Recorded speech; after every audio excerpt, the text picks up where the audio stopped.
What is going on, everyone? We are getting ready to get this little rat chat underway. Hopefully, all of y'all are having a wonderful Sunday afternoon. Got less than 10 minutes before this rat chat goes live. If you're not already joining us, what's wrong with you? Join us. Let me get you that link so you can get in here. If I can find it myself. So you know what? Let's give you a little overhead shot while we're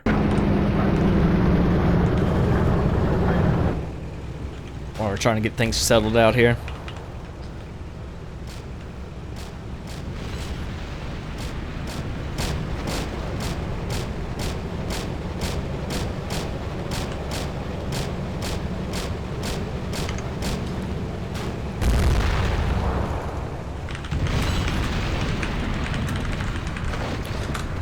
Try to get y'all that link so you can start joining this rat chat.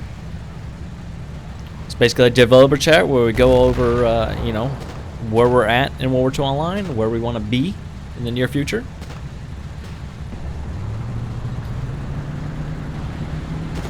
It's always good to get in on, especially if you're a fan of the game.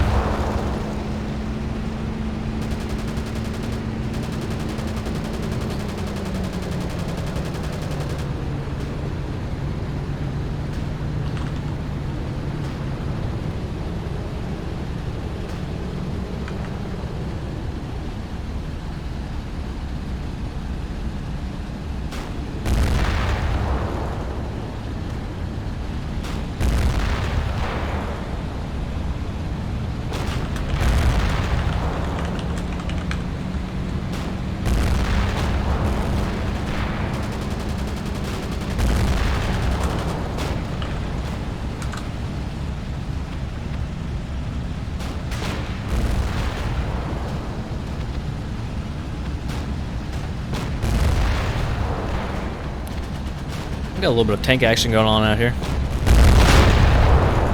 Some Shermans doing battle out here with, what is this? Oh, a Tiger.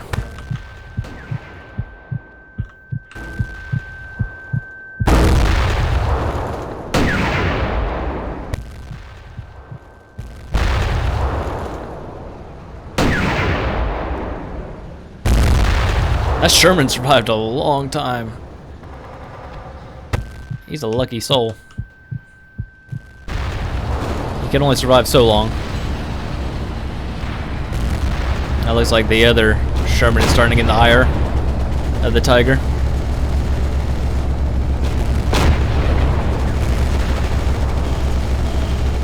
And that poor Morris didn't stand a chance.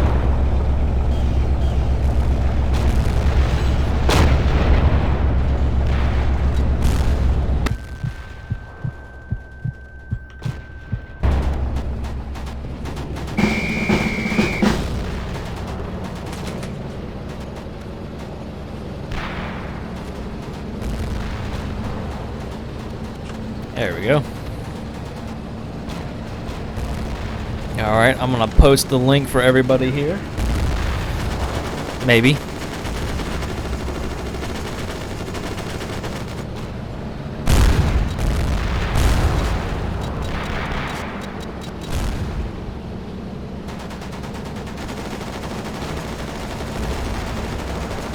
Manning multiple stations here.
try to get y'all that link here in just a second. Wait, less than 3 minutes, so.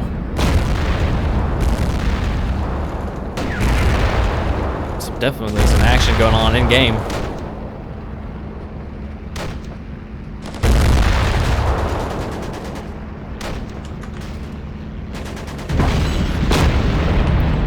Oh, he pulled away just as the tiger blew up.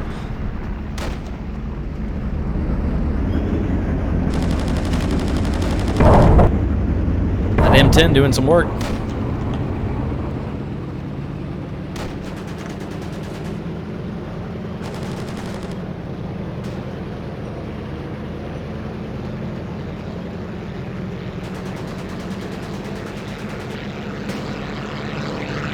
Yeah, I can type this out, I guess.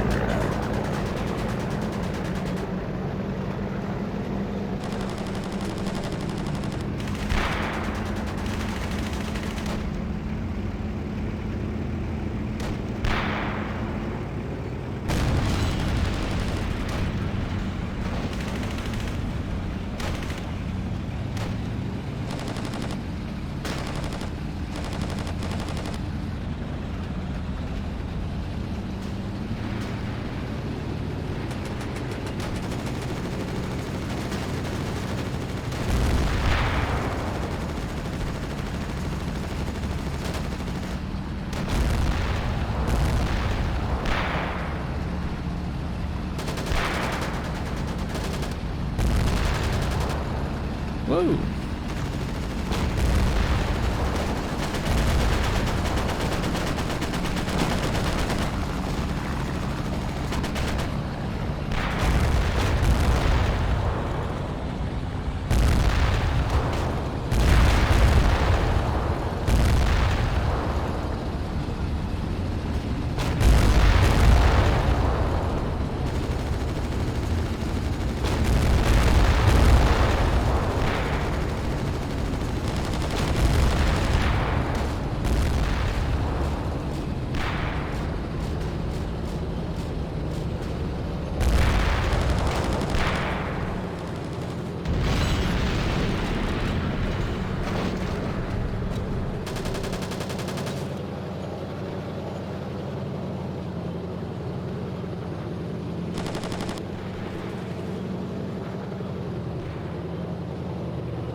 There we go.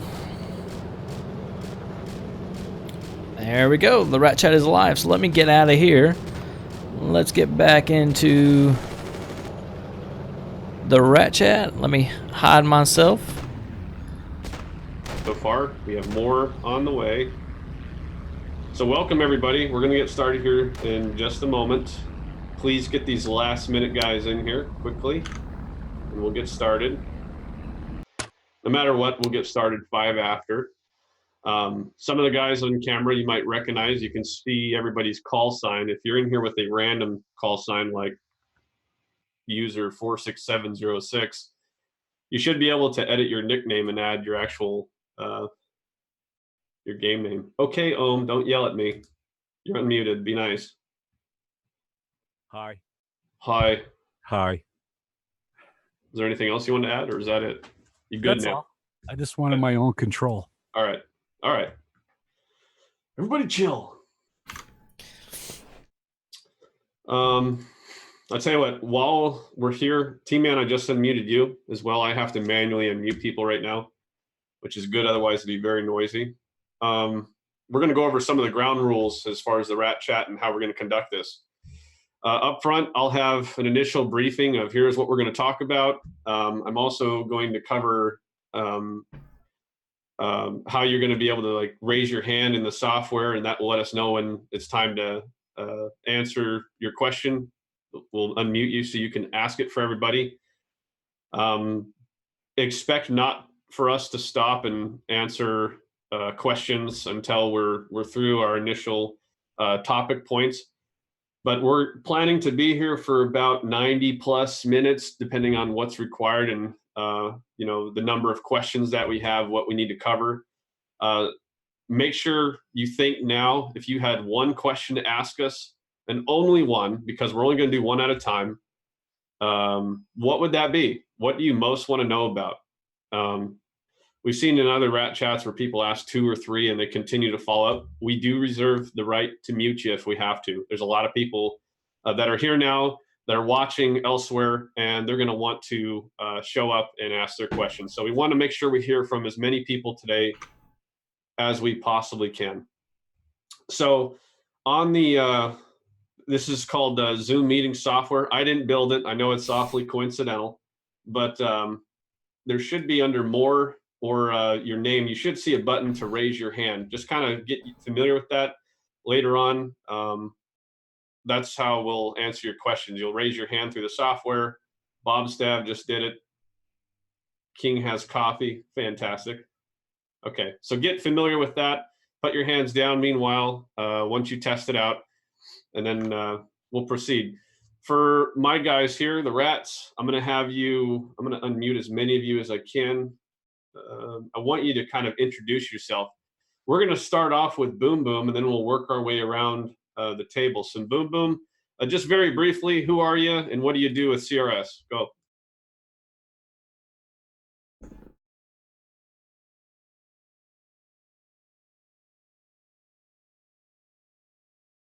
You're unmuted now. Oh, now I am. Yes. Okay. Well, my name is Johan Kailander. I'm like 56 years old. Live in Sweden. I've been with CRS for 2 years. I'm mainly doing creator work and also dabbling into all kinds of stuff, including, as you know, spawn lists management, future development, and stuff like that. I think that's about it. Yeah, that's good. He's the guy developing all of your awesome vehicles you've been asking for years, and he's making it happen. So, yeah, that's the short version. All right, Tim, go. Okay, Brian here, Chim. I'm lead of the marketing team. Been here for, I don't know, 2-3 years, something like that.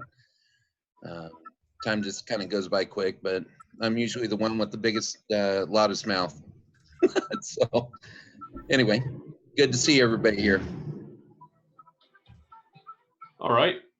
Old Zeke, you're next. And you got to unmute yourself. I think. I'll try again. Oh, there we go. I just muted you. Go ahead. Unmute. Sorry.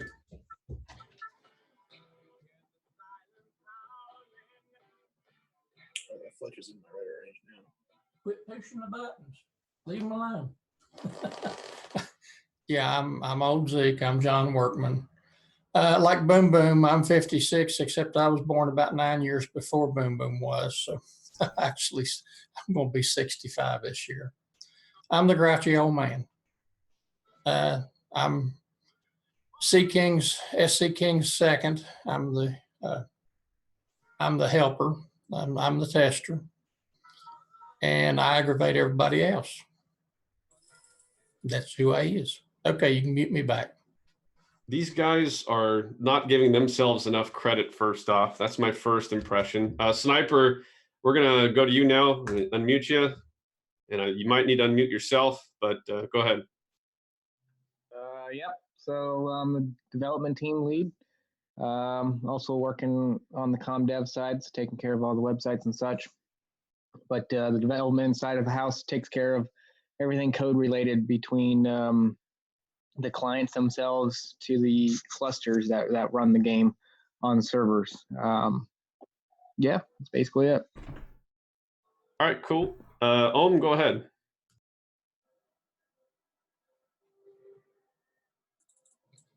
Test. All right. So you want everyone and that's to engage in Carlos Carthus? Caitlin? Like, Go ahead. Just talk over it, man. Let's hear what you got.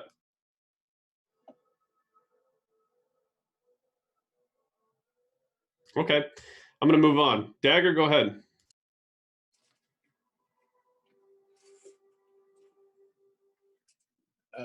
I'm Dagger. I work on the marketing team and do social media and stuff. Been around for a little while. Don't really have much else to say. Okay, cool.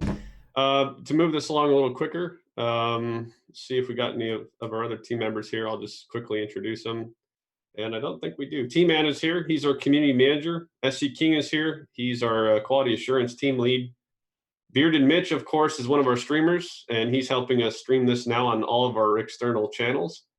And B2K is here. He works on community development stuff. And specifically, he's working on the High Command Tools 2.0. And we'd really like that because it's going to help you guys out a lot. It will also expand us somewhat into getting into the squad tools. Eventually, there will be a merger there. And then we have James 10, who's one of our developers. We have KMS, who's one of our assistant community managers helping out with the Axis side. And I think that pretty much covers everybody right now. So welcome to the Rat Chat, everybody. We wanted to quickly introduce some of our team members. Again, we're going to answer your questions, so get them ready. Assume you only have one question that you could ask that's really important. Make sure it's a good one. If it's something that's way out in left field, and I mean, you can ask it, we'll certainly work for it, but I recommend asking practical questions because we're going to try and just do one at a time and move throughout. So I think the most sensible thing for us to do is to kind of start off with our roadmap. I'm going to share my screen, and we're just going to look at the written roadmap that I've already published. We're going to cover that really quickly because some people, maybe they haven't seen it. So that's a really good starting point. Okay, can you guys quickly verify, like a thumbs up if you're on camera? Do you see the roadmap really quickly? Yes, yes, okay. The roadmap this year is 2019 to 20. We've learned over time that it makes more sense for us at this stage as a mostly volunteer remote-based group that we tried to add about 2 years to our timeline. Now, there are other things being worked on that are not actually part of this list, but yeah, we'll just go ahead and proceed forward.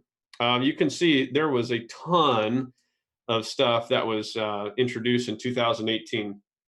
This was a very, very big year for us. Some of these things have rolled off into 2019, but you know, not long ago, we weren't able to do most of these things. And our team internally now has really started to become quite a bit more mature in what it is that they can do. And there is a never-ending growing hunger from our fans and community to more, faster, more. But let's be sure to look at this list and go, that was a pretty damn good year. We got a lot of good stuff done. So thank you to everyone at CRS who worked on that, our guys. And thank you to the players who supported our Indiegogo funding campaign, as well as those maintaining a subscription. Those things made a lot of that possible, and thank you. We do have some pending rollover stuff.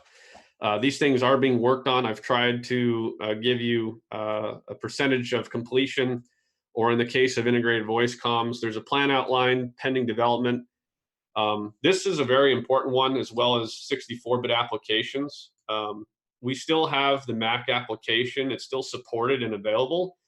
So we haven't lost anything, but we've made a lot of good progress. This thing is a lot bigger than we expected, and our senior developers, much bigger than what they expected as well. But I can't stress that a lot of good work has actually occurred on that. It's not something we haven't forgot about, but we only really like to talk about things that are making some pretty good progress. We do recognize the value and importance of acknowledging things that are important to you, so that's why it's here on the roadmap. This remains an active development. So because we don't talk about it every week, please don't assume nothing's happening. We'll always answer your questions to the best of our ability and what we can, as honestly as we can. But that one's just taking some more time. But we haven't lost any customers because of it, which is great, because that was what our fear in 2018 was. Apple announced, hey, if you don't make it by this deadline, guess what? 32-bit applications. us are going to be cut off. That's still a threat, and it's still something we're working on, but we're okay. And about integrated voice communications, we do have a really good idea of what we want to do. There have also been, from our initial announcement, there have been many different interesting things that have come up, such as some open source opportunities for us to look at. Because originally we were planning, we need to use the TeamSpeak 3 SDK or server development kit and integrate that as part of World War II Online. But now we have some more options to consider. And that's just kind of in a holding pattern until we figure out what we want to do. Now, this Allied 30 caliber LMG, we did indicate it's 90% completed. It's in an animation stage. You can also see the Sturmgewehr and the M1A1 carbine are also in animation stages. So what are we learning? Animation stage is really, really hard. And come to find out, it's one of the hardest Achilles heels that we have at CRS, not because our people aren't talented, it's just the time available that we have to, to utilize their effort and the depth and complexity of what it is that they're doing.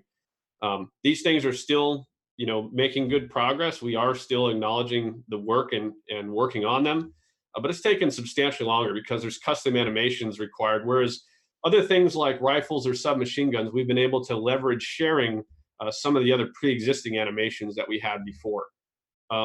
Moving forward, the U.S. aircraft, they're pending new cockpit gauges for those two aircraft, the P-40F and the P-39 N5. Those, like I said, are 90%. Our production team is working on them. Building the U.S. Air Force at this moment is not a huge deal per se, but we said we're going to do it, these two vehicles, and we are going to follow through and deploy those. Should happen within this year for sure, especially since they're at 90%.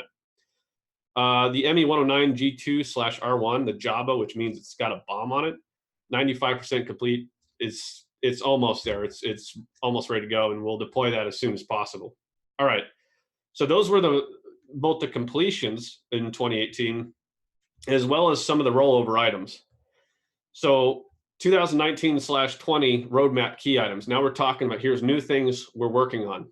So as you all have been a part of, the last 3 weeks, there's been the hybrid supply garrisons and brigades merged together, or the return of town-based supply has been in open beta stage. And I know that hasn't been exciting for everybody, but it's been extremely valuable. And thank you for being patient as you can be.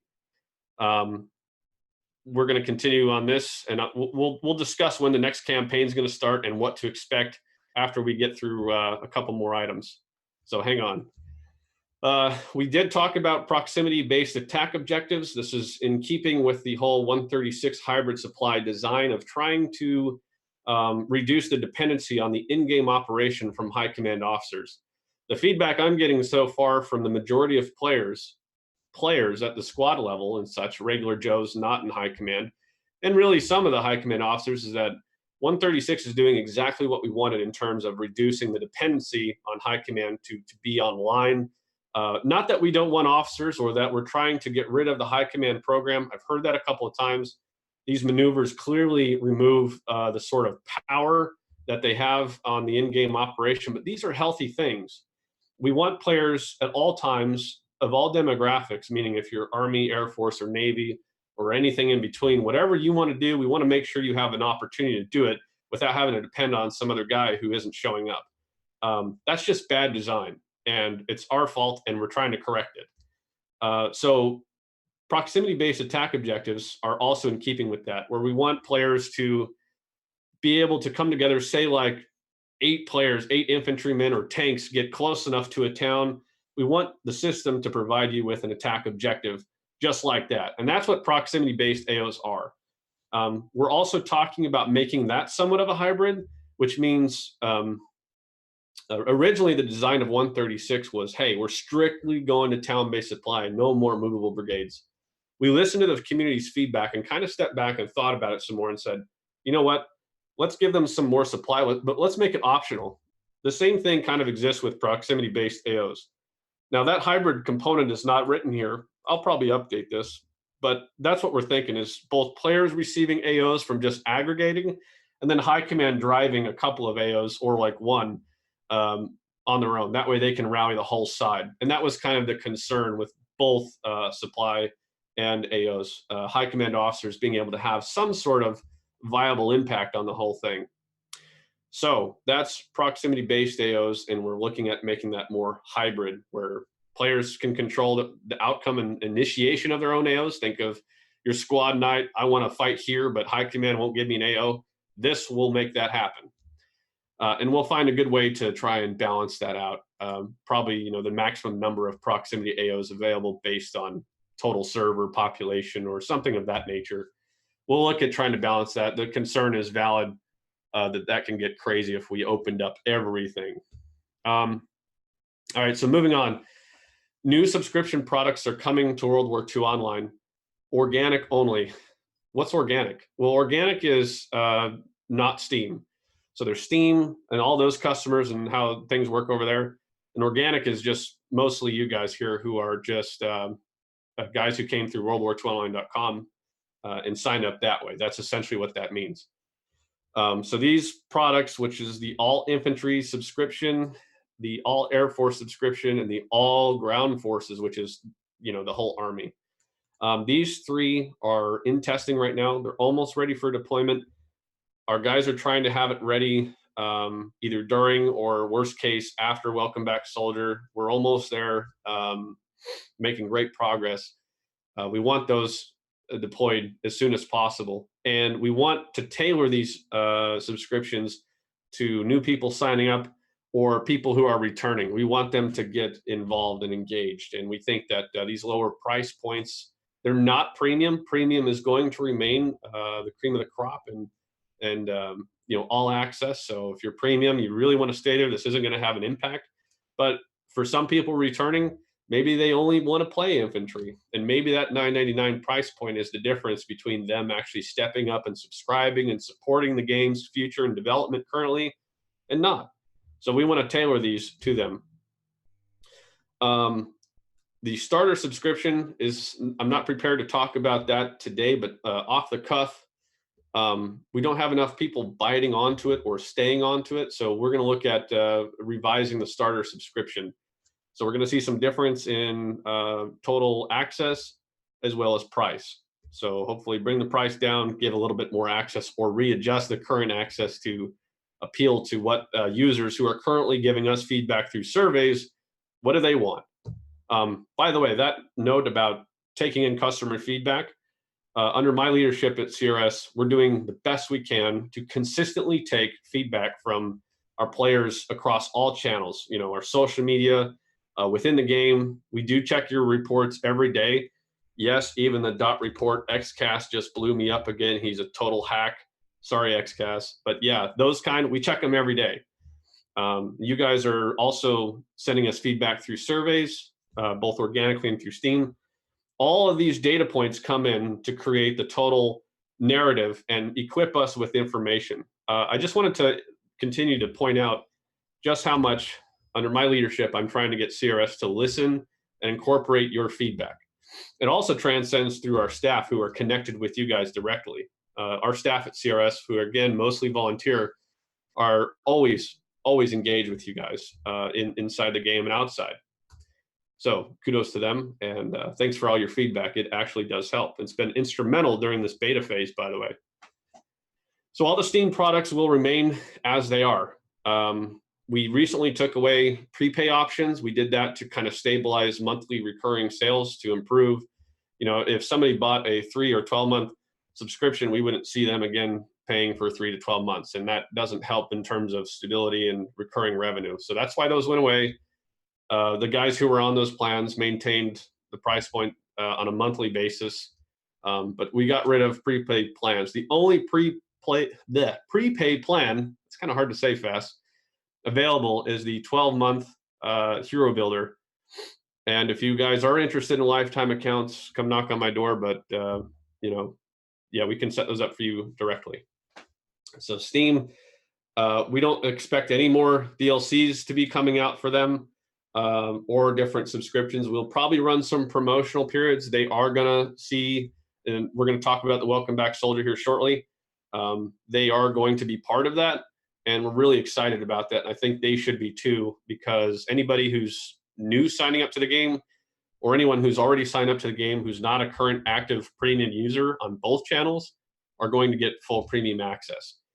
We need your help, by the way, to make people aware of that, because your voices are much louder, much broader, and people are going to listen to direct customer feedback. So help us get more people for that. We'll come back to Welcome Back Soldier. All right, maintenance release scheduled Q2/3 of 2019. We've been working really hard to try and solve a lot of basic bugs. Some of them are complex, but mostly basic bugs that are impacting your user experience with us.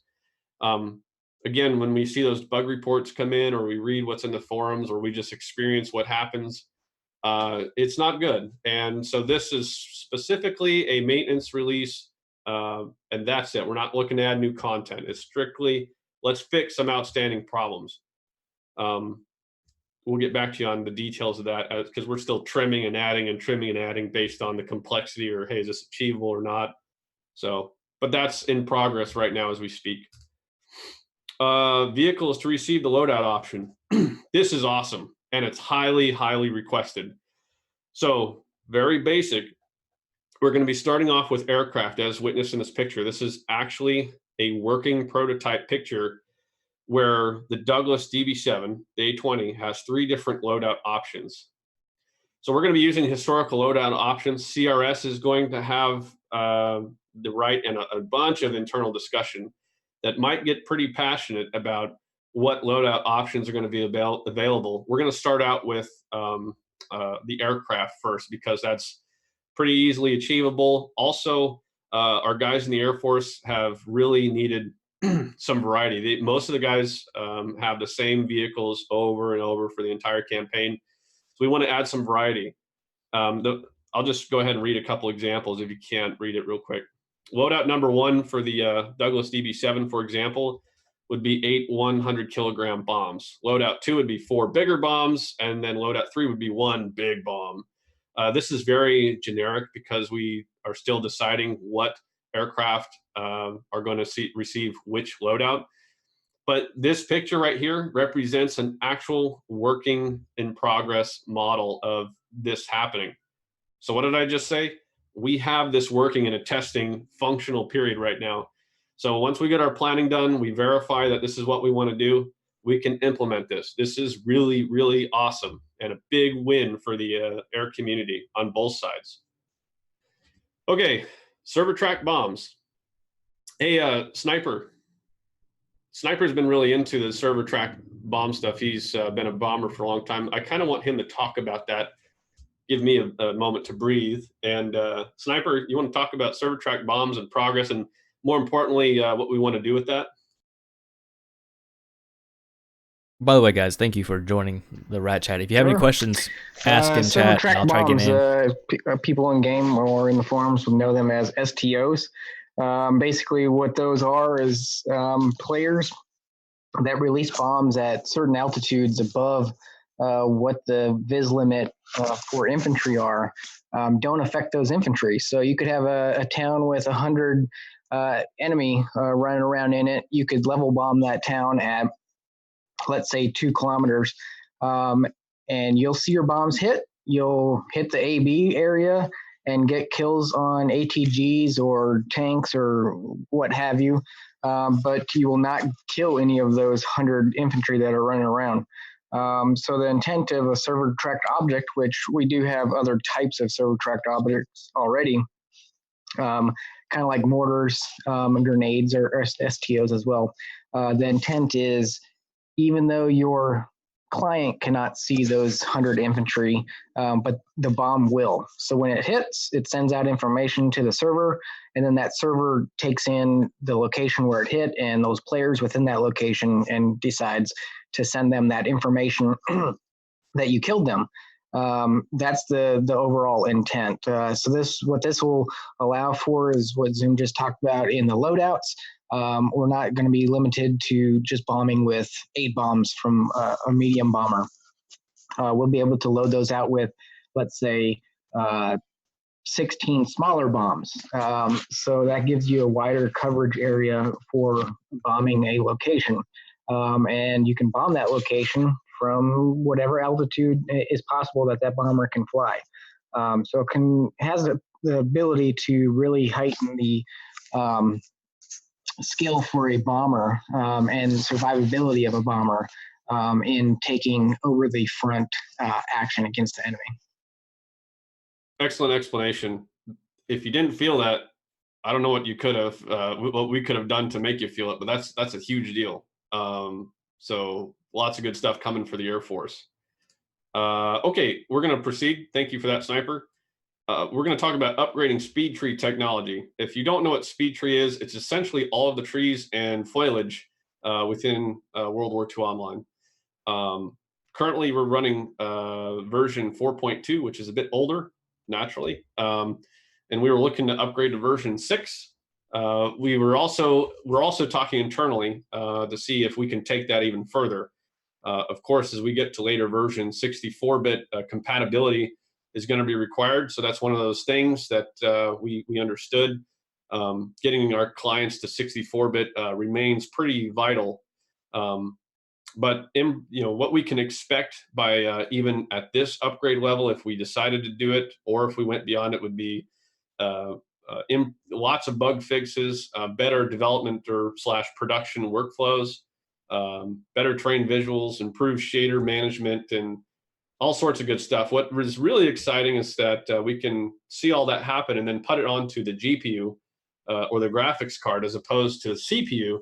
World War II Online is heavily CPU intensive. Most of the graphics, like when you see tanks or anything other than Speedtree, it's being loaded on the CPU, as well as all of the ballistics and under the hood type technologies that play.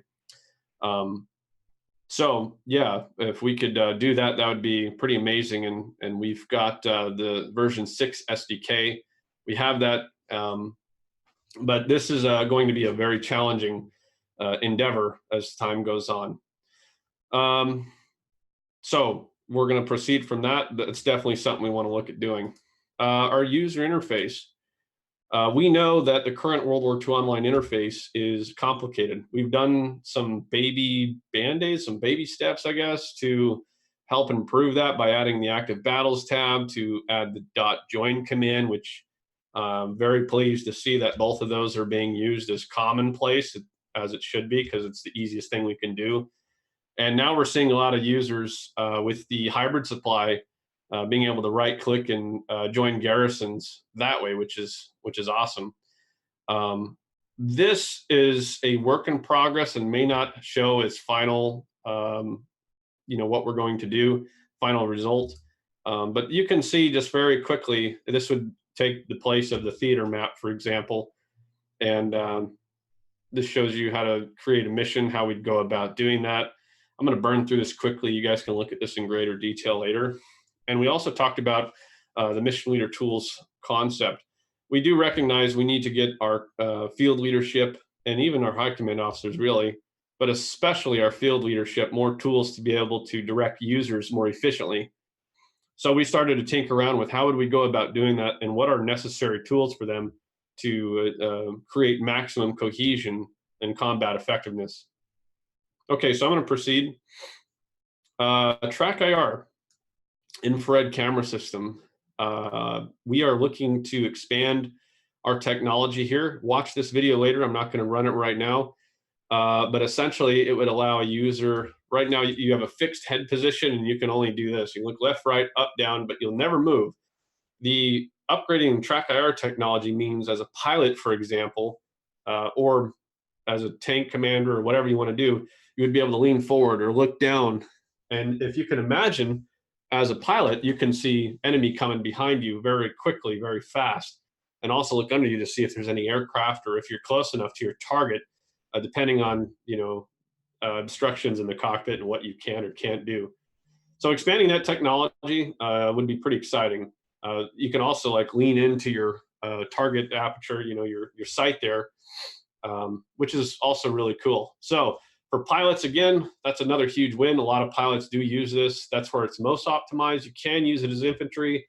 but it just doesn't work as well as being able to be seated in a fixed position as vehicles have. That's really exciting. Connection issues, auto despawning. This is something we're continuing to look at. Our guys, I'm going to be fast about this one. Our guys know that the auto despawning is not fun.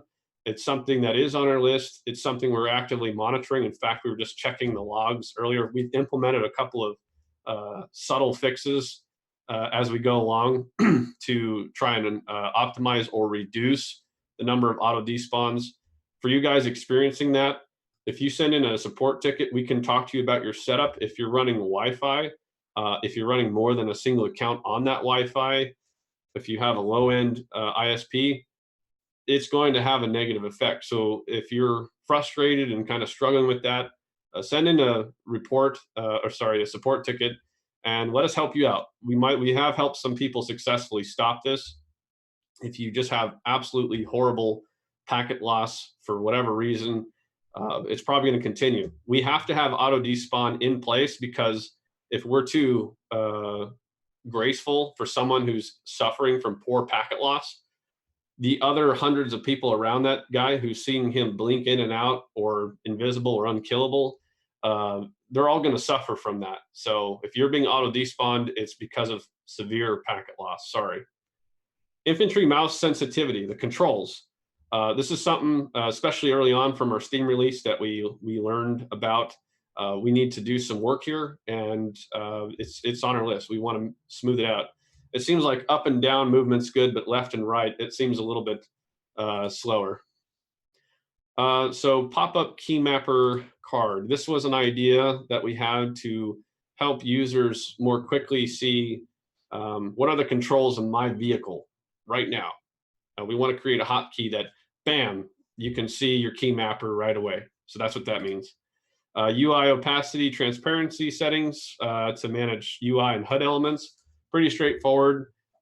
We used to see that with the in-game map for a while, where you could have like kind of a scroll bar to say, I want to kind of see through this. That way I don't get shot when I'm staring at my map.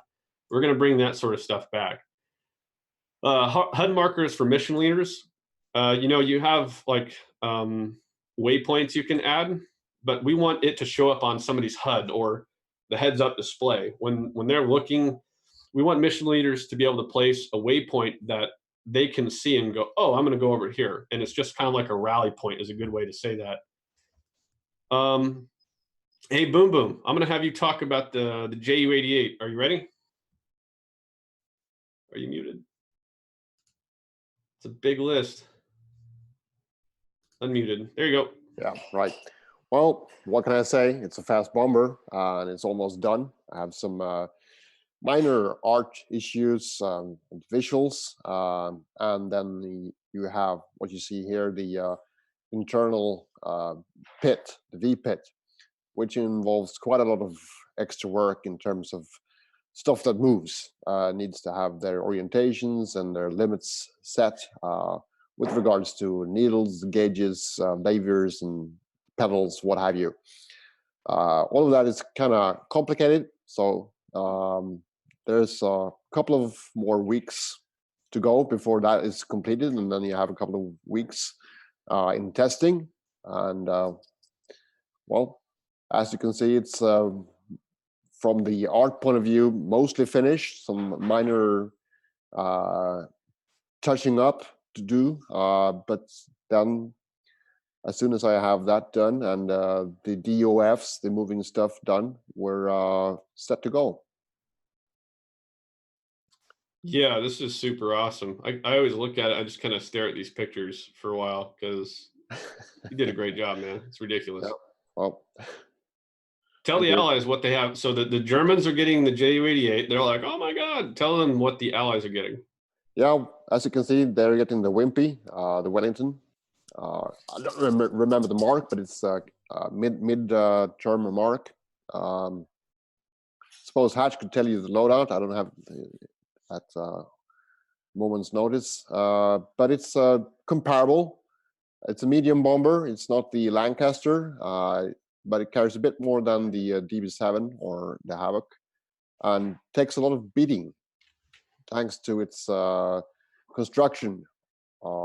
I can't remember the name of it, but it's extremely durable. And with the new aircraft damage model that we're having, you'll find that bombers of all kinds will be a lot more difficult to bring down. As with the Ju-88, the Wellington will be a lot of work involved in that because we're building it from scratch. I can tell you right now that the Ju took some 3 or 4 months just to get the basic stuff working, including the art. And the same will hold true for the Wellington. I don't expect to have that finished until sometime this fall, just to get you a general idea of the amount of work that goes into a model. Yeah, it's awfully significant. The amount of detail, I mean, you could just kind of see how intricate each one of these things have, so many little details involved with them, and then how they maneuver, and oh man, different guns and positions. It's pretty involved. Let's talk about truck spas as well. Let's go forward. Yeah, well, this is to fill the hole of self-propelled AA guns. In particular, the Allied AA guns, which don't debut until 1943 or 1944, whereas the German SPAA debuts in 1941 currently, and will eventually have their debut already in 1940. So to fill that hole and to get more variety on the battlefield, we'll have self-propelled AA trucks, and I've been doing some preliminary work to check out the viability of this concept. And as you can see, I've successfully completed the Bedford truck with an Oerlikon 20mm, and I'm currently constructing the Opel with a Flak 38 and a Lafley. The current Lafley truck that we have with the Canon Mitrailleuse 38. So those will be the 3 initial SPAs, and there will be plenty more self-propelled platforms coming as soon as we get these first ones going. Awesome. All right. Well, thanks for all your work there, Boo Boo. Appreciate it. Sure. Okay. I'm going to be real quick about this one too. City blocks, major urban areas are getting quite the facelift. We have a couple artists who are just doing a fantastic job. You show some standing states, and you can see in the destroyed states quite a bit more detail. Our goal is to get all of these urban blocks to be able to be played with in a damaged state. Some of the damaged states are currently disabled on some of the current live urban blocks. The reason for it is there's some bugs that need tweaking. So instead of going through and tweaking those bugs, we said, hey, let's just create new buildings. It's about damn time we do that. There's some more. Lots of little details. This doesn't show the highest def. This is in the software. It's not a render. This is like a work in progress. That's why it looks a little bit lower poly. But then you can see quite a bit of good stuff there in a destroyed state. So U.S. RDP facilities, briefly, we're going to get U.S. forces into the campaign properly. We're also looking at, we're discussing now the possibility of spreading out some RDP facilities because we're concerned that it's a little too tight. There's a little too much aggregation in those in towns, 3+ RDP facilities in one town. We kind of want to spread those out and make it so that the war isn't so devastating. RDP war isn't so devastating in one area. Terrain expansion. Oh my gosh, we've seen some awesome terrain expansion. This is one of the newest airfield designs. There's no other airfield like this. This is now at Den Haag in game. This was a test subject, and it's looking pretty cool. We hope to add some more. We're probably going to add one for the Allies here in the not so distant future. And then subscriptions, funding. In order for us to continue to do this, we're going to segue into our subscription drive now. All of these awesome things that we just looked at requires backing. There's no easier way to say that. If we want to achieve these things and then some, I've got to be able to get some full-time developers, which I currently do not have any full-time developers. 2018 specifically, although we got a lot of great stuff done, which are these things, and we got a lot more done too that isn't on this list, but these were the 2018 roadmap specific points. Yeah, it was a tough year in terms of staffing and people coming in, coming out, stuff like that. We lost some pretty good talent, and it slowed us down a bit. That's kind of a constant. We can't expect volunteers to be here long term, which sucks, because as you get them up to speed and get that growth for them, then they have to move on because people got to eat. It's just reasonable. So two things to take from this. Number one, we need a full-time dev. We need more people to participate as part of the subscription drive, which I'll put it here at the moment. The other thing is, there's not a good way to say this, so I'm just going to throw it out there. Try not to take for granted how much a group of volunteers are achieving on such a complicated project. There's so many different servers, services, and host, client. It's all proprietary, and we've had to reverse engineer a lot of stuff.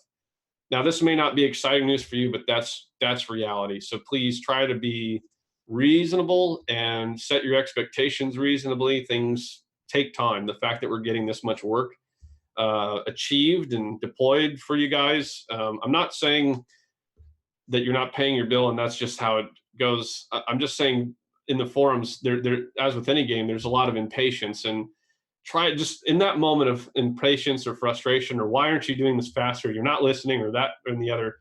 Just remember what's reality here is that most of these guys are volunteers. That's all I'm trying to say. So how do we change that? How do we get more people to transition from the volunteer role to the developer role? How do we buy more of their time in the most literal way? Well, I can't do it. I can try and help make the right decisions to get us there, but you guys are the ones who are going to make that happen. So we have a subscriber drive going on right now. This is currently taking the place of an Indiegogo thing, because monthly recurring revenue, or support might be a better way to say it, is the literal difference. This isn't some random corporate message. This is the truth. This is 100% reality. If you guys are not subscribed, if you're not maintaining or upgrading subscriptions to another level, I can't do my job as the lead rat to get you the results that you want.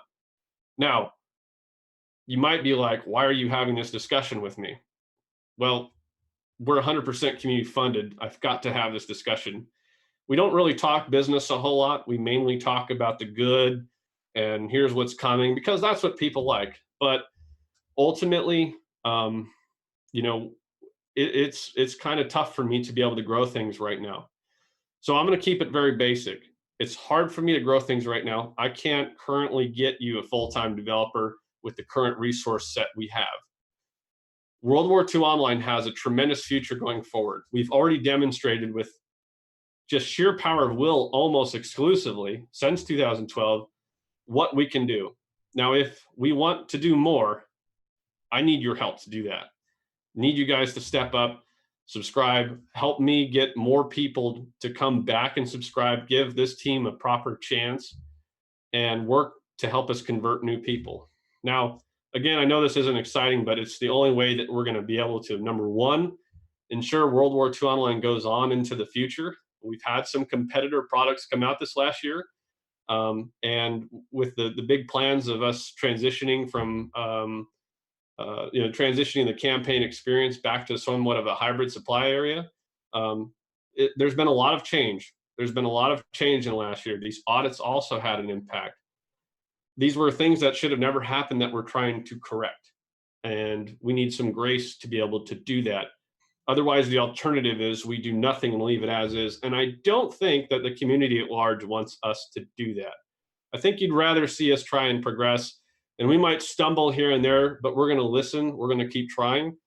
And we need you guys to not give up and keep trying and stay as motivated as possible to realize, in the most literal way I can, speaking from sheer experience, as a player that walked into a 2012 meeting and saw the rest of the original guys go, it is up to us to make World War II Online go on. Good thoughts and moral support isn't going to do it. Subscriptions is. Those things are appreciated and welcome, but when push comes to shove, the servers have to stay online. They're currently in a very expensive building. We've tried to trim down costs where we can, but things cost. And I can't buy more developer time without your help. So subscription drive is going on right now. We have a new hero builder plan. You don't need to, there's a $29.99. This is just for people who want to do a little bit more. The things you get by being a hero builder are access to a couple new infantry classes. You get a free second towing account, which includes those infantry classes, an in-game hammer, which is an avatar next to your character in game. You get a forum title, forum avatar, your forum name gets capitalized, the first letter anyways. Then you have a builder forum, and it keeps going. There's more that can be done. So we need the community to mobilize and back this up. Remember, we're 100% community funded. And if your subscription stops, that's one more nail into a coffin that can be avoided. It can be avoided. It can be avoided. World War II Online will go on, but it depends on you guys to make that decision. Every one of you. Okay. Is the horse dead? Okay, well, I hope so. Okay, here's some fun, exciting stuff. Server population is about to get real busy, and it can get even busier with your backing in getting our veterans back in. May 1st, that's Wednesday, we're going to launch Welcome Back Soldier. I talked about it earlier in the chat. Organic World War II Online customers and Steam customers are all going to be pushed into the campaign server for several weeks. It's going to be busy. And if we have those new career subscriptions in play, which I hope we do, we can be able to push some of the veterans to that, which will be really awesome. So we need you guys as squads, get your friends back in order, get them here. Here's something else that's cool. Squad leaders or people who are interested, CRS can send messages on your behalf if you're a squad leader and you want to reach the emails of each of your squad mates who are active or inactive. Contact me directly. I will send an email on your behalf. I can't give them to you, but I'll send emails to them to wherever you want to get them back into the game. So if you say, hey, I have a forum post, I have a squad forum, CRS, please help me. I want to get, for example, we're doing this for 31st Wrecking Crew right now with Eismob. I'm going to get him, I think there's like 700 guys who are part of 31st Wrecking Crew. With his message and the area he wants to go to bring all those users, I'm going to send him there. Now, why is that important? Because it's a lot more important if Eismov or the CO of 31st Wrecking Crew or your squad or whatever sends a message instead of Zoom. It just works that way. So I can do that if you want. If you have an interest to get your squad back, come talk to me. I can help you. Wow, that was a lot of information. Well, I know we've been talking quite a bit. We're about to transition now into the Q&A phase, the question and answer phase. You've now had 50 minutes to come up with your very best question.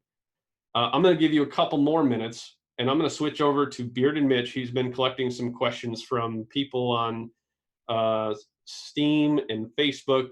He's got a couple ready, so I'm just going to encourage you right now. Think about a couple of questions you want to ask, and we're going to answer those shortly. So, Mitch, can you speak up? What do you got for questions? Let's do 3 first. Okay, well, just to directly jump into what you were saying there, do they PM you directly where you want them to send that to you? You know what? Create a support ticket. That would be ultimately the best. And then Pete and Ohm can help me kind of keep an eye on that, just to make sure you don't get, you fall through the cracks for some email reason. Okay. And then the next question I had was related to the aerodynamic audits, the aircraft audits. People want to know, is that still going on? What's the progress with the aircraft audits as far as damage? Is there any potential for G-low damage and things related to that? Hatch, I'm going to cue you up. Get ready. You should be able to unmute yourself. Hatch, go ahead. Yeah, primarily, we are in the process of the damage level audit, which is how much the different components, wings, flight control surfaces, etc. How much damage they take before up into failure. That is looking to make the next our maintenance patch, which is shortly following the next hot fix. And after that's complete, see, that was kind of a two-part question. One was the damage level, and the other one was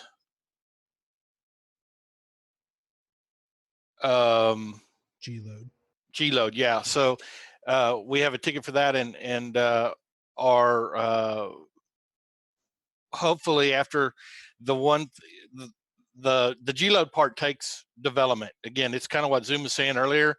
We need a full-time developer. As it is, all of the development resources we have are tied up with 136, finishing up 136 stuff, which still has some stuff to go. So it's on the slate following for the first available development time we have. But unless there is some, I expect it to make 2019 unless, the more development resources we have, the faster that goes. But even where we are today, I don't see it not making 2019 irregardless. That answer questions? Yeah, it should be good. Thanks for that, Hatch. You bet.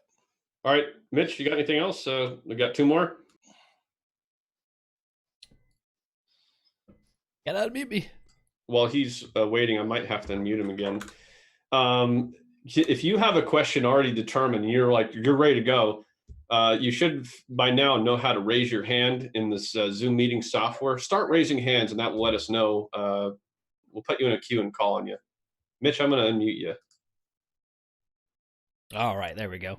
All right, I have a question about new equipment. Always, everyone loves new equipment. They're wondering about the feasibility of creating recovery equipment for track tanks, things like that.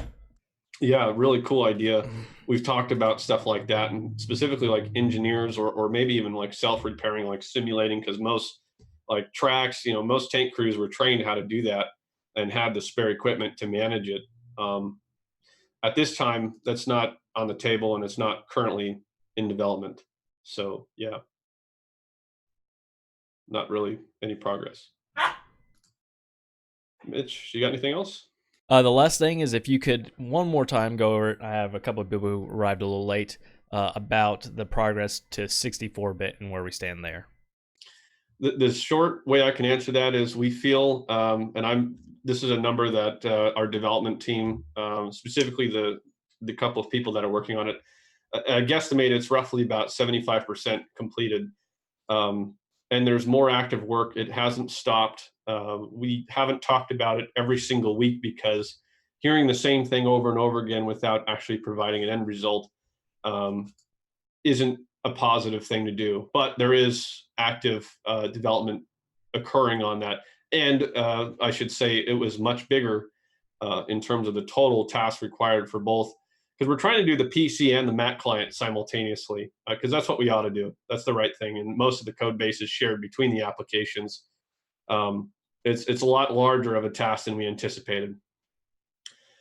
Okay. Well, thanks for your questions there, those guys. Mitch, if you see some more, raise your hand, and then I'll call back on you. I see Bob Stav here has a question. Bob, I'm going to unmute you, and you can ask it. Just one question, please. No follow-ups, and we'll try and answer quickly. Go ahead. Okay, you can hear me? Yes.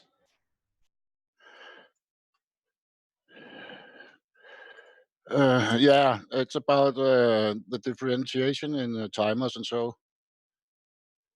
Okay.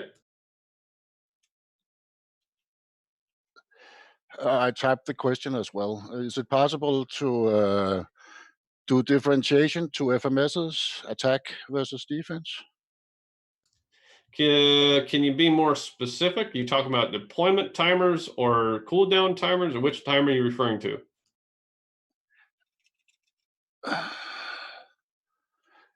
Look at the question. Oh, okay. Recently, cap timers were customized to differentiate on population balance. I see. Yeah.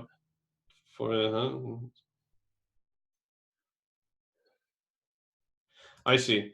So what it appears he's not actually referring to timers. He's saying that based on the population imbalance, can you either reduce or increase the the distance from town in which you can place it.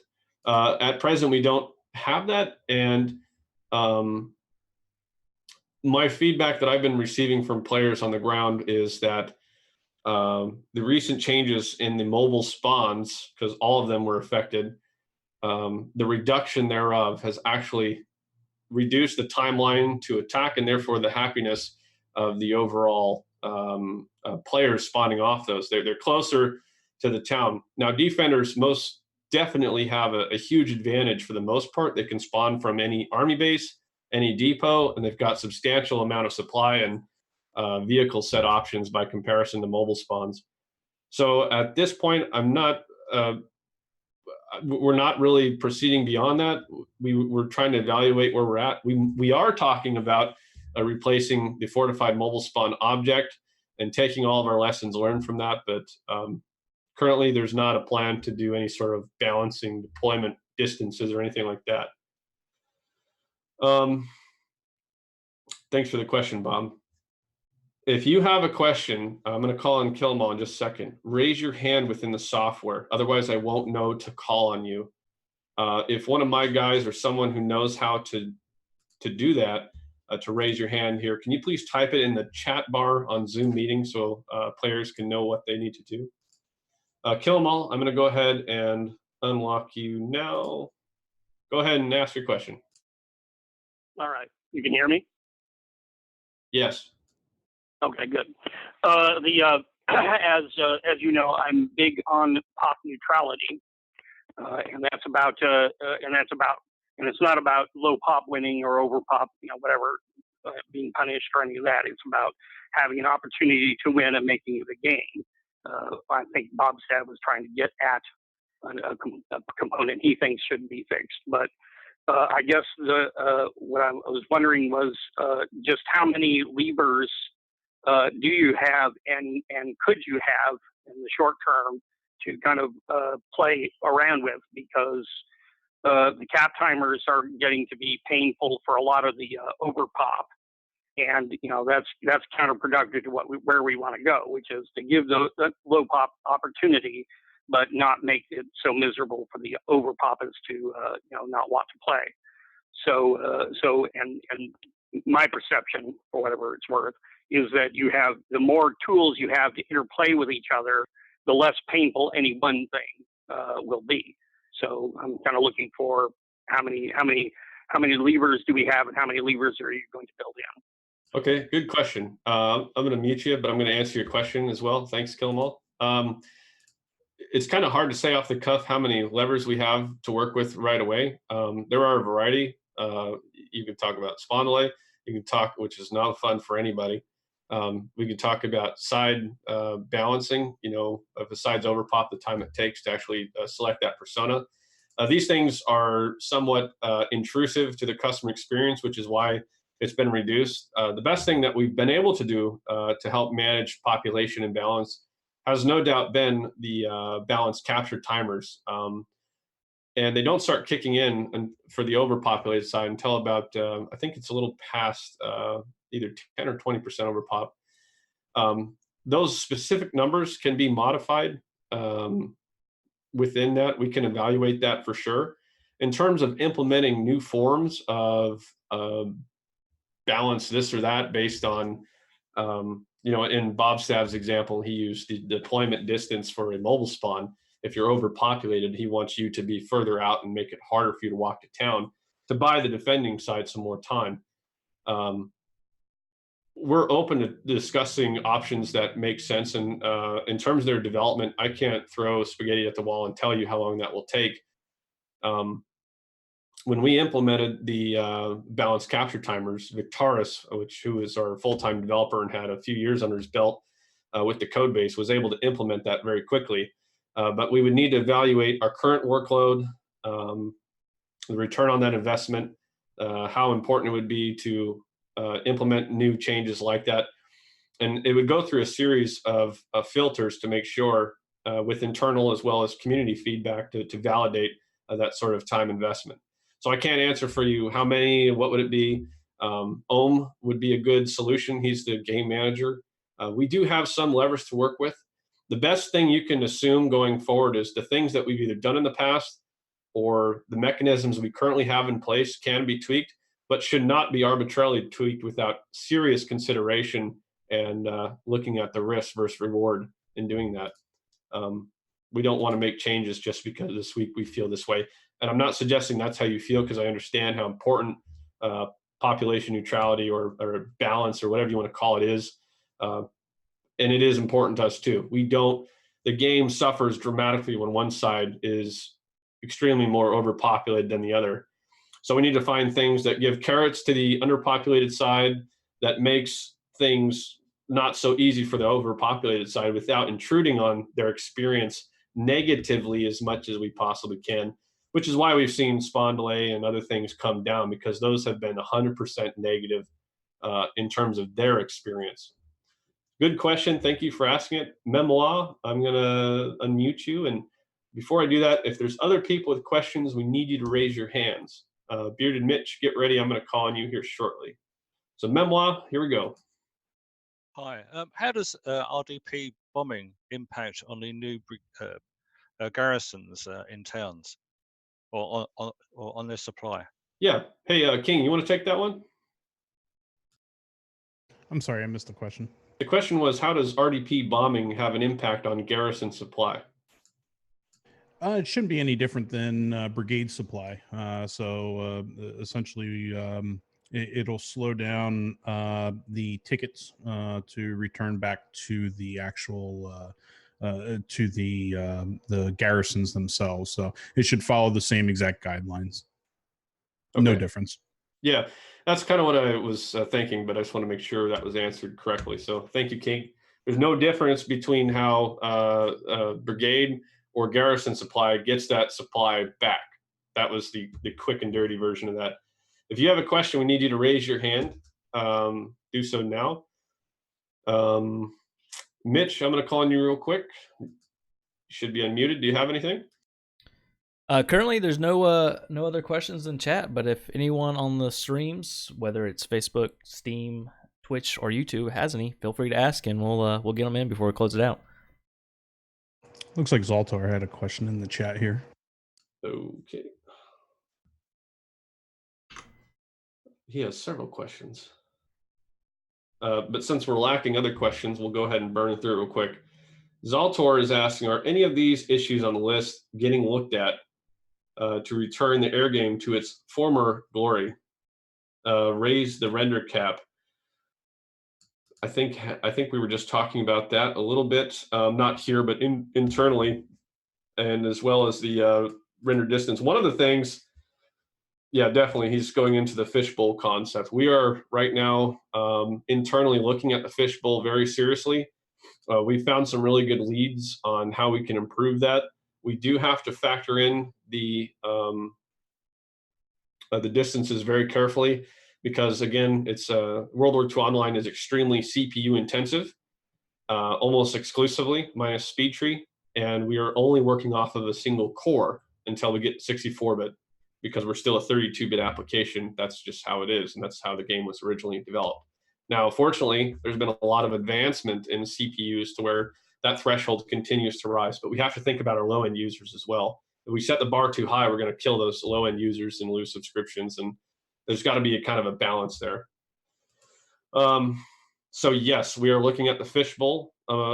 We also talked about loadouts and STO, server tracked object bombing as well. So the Air Force guys, as well as tracked IR, if you use that, that's 4 major things that the Air Force guys have that exceed just standard, like here's a new aircraft. But on that note, Boom Boom is creating the JU-88, which has taken months, 4, he says, plus more to come, and the Wellington will follow.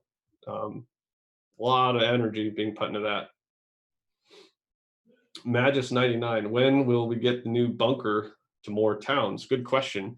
Well, first off, we have 2 new bunkers. Well, the return of old bunkers with entirely new models, and they're way more content driven. There's a lot more space, and they're higher poly, and they look awesome. XL2 Ripper did a great job on that. We don't want to have them in every single town, but swapping those out shouldn't be too difficult. We do want to have a variety of farmhouses with the walls and without the walls. So that's just sort of based on how we want to go about it. But terrain changes right now are very risky, very intensive, and require a lot of QA work, quality assurance work. And then if we miss something and it enters the campaign, boy, is that going to be a problem. Let's see. Dement asks, will we see in future trains AI? I think the underlying logic was started years ago, not currently on the list, but Hatch and I have talked about this repeatedly through our personal discussions. So it's not on the list, but AI trains as well as AI shipping in the near London, England and all that whole channel right there. That would be awesome to help, increase the RDP war overall. That would make a lot of sense. So there's a lot of things we want to do, but there's a lot of things we can't because we don't have the subscription support that we need to purchase more developer time to get you the results and more content or fixes that you want. We're going to keep harping on that because it's really, really important that everybody gets that. If K. Garner has a question, is he here? I don't see a hand raised. If you don't have your hand raised in the software, I can't tell.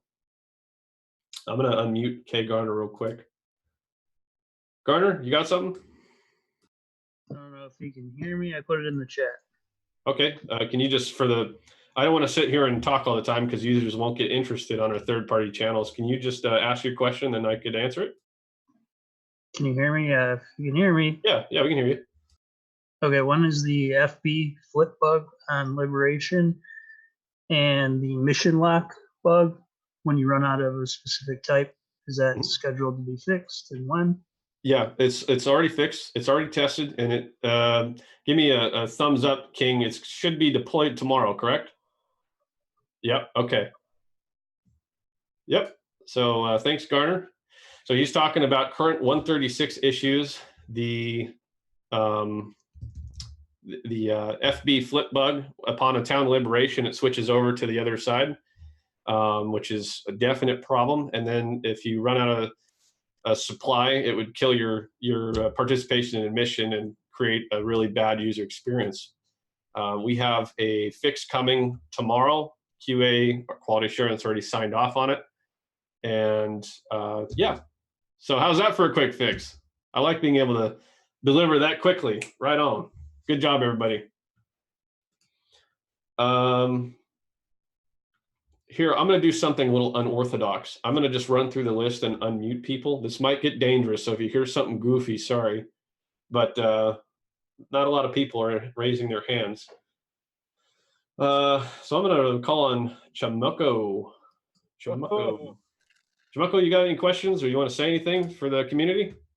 Negative.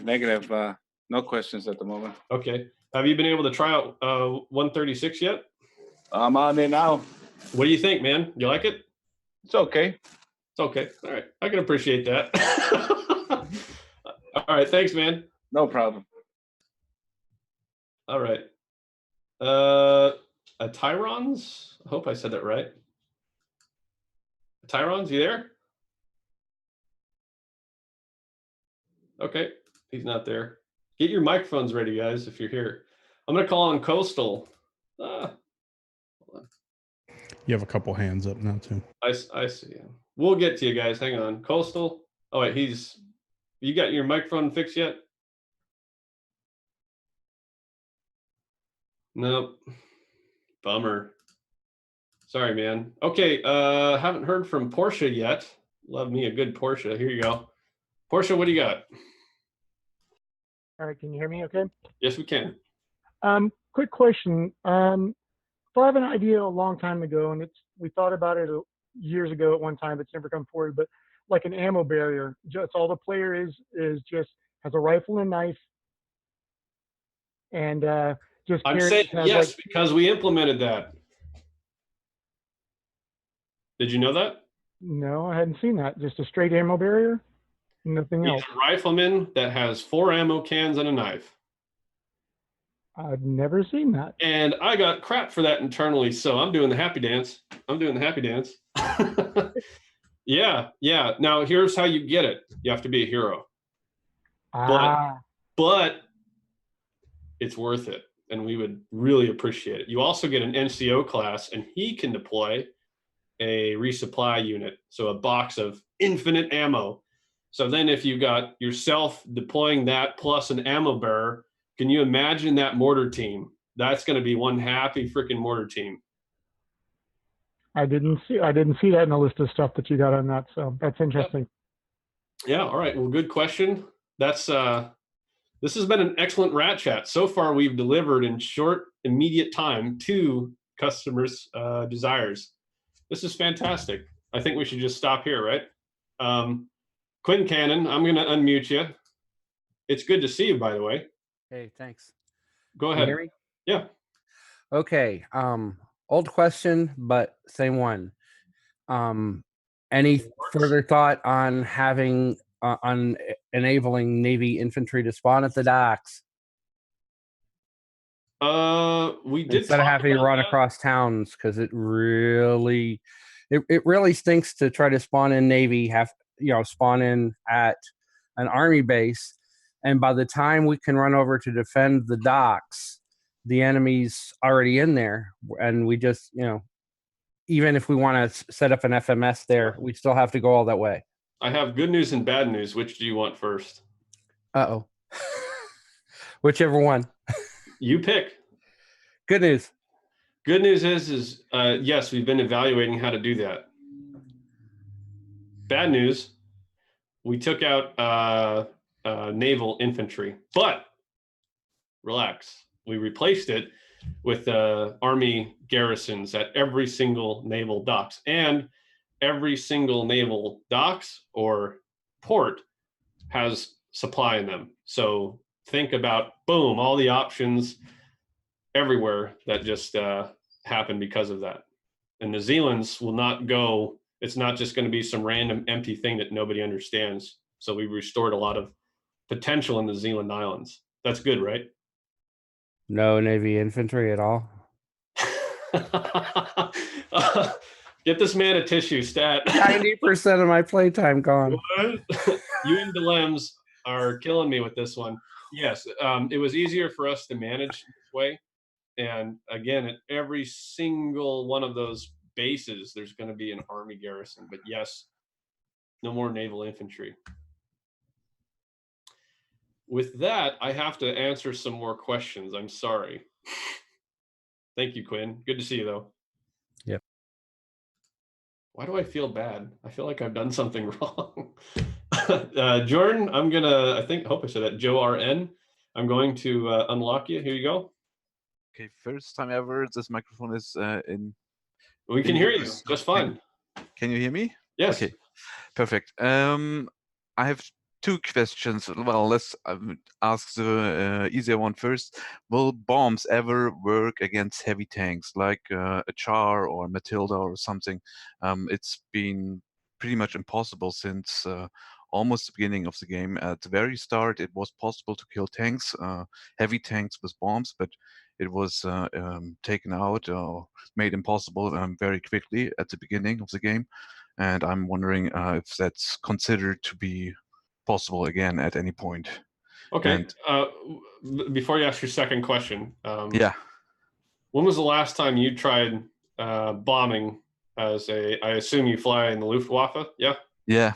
Okay. When was the last time you tried to do an air-to-ground attack with the bomb as an Axis pilot? Just recently. I play daily, so yeah. Okay. You can just look at the stats on your own CSR, and you will notice that there are barely any kills of Stukas, not the cannon Stuka, but the regular bombing Stuka against any heavy tanks. Okay. Because their explosive power was in the HE audit was pretty dramatically increased. Now, if there's something else at play, where's Hatch? Okay, Hatch, get ready. We're going to bring Hatch in here because he's an expert at this stuff, and I don't want to say anything wrong. Hatch, are you there? Try and unmute yourself. Yep. Okay. And I can't agree with his perception at the moment. Stats regardless, just from the testing with both old Zeke and myself, with the last adjustments we did to bombs, which was, I don't know, For those of you over months on ago. Steam, I can't talk in the chat right now, but I am part of the team. I mean, if you have any questions refresh, for the rest of be the development specific, team, direct hits please go ahead and ask them will in kill Steam chat. any I can tank read it, with a just can't respond in 250 there. or above. But yeah, feel free to ask your questions. So all 500 pounders, all 250 pounders, the SC 250, which is a 500 or 250 kg, or 500 pounder. So, but it does generally take a direct hit on a heavy. The smaller tanks you can miss by, our testing was meter or so, and still detrack or damage. Sometimes get other types of damage on unbuttoned crewmen or other stuff like that. So if you can give me some film or something showing that you can't kill them when you hit them, we'd be very interested. Yeah, I think the big takeaway from this is it Jordan? Am I saying that right? Yeah, that's okay.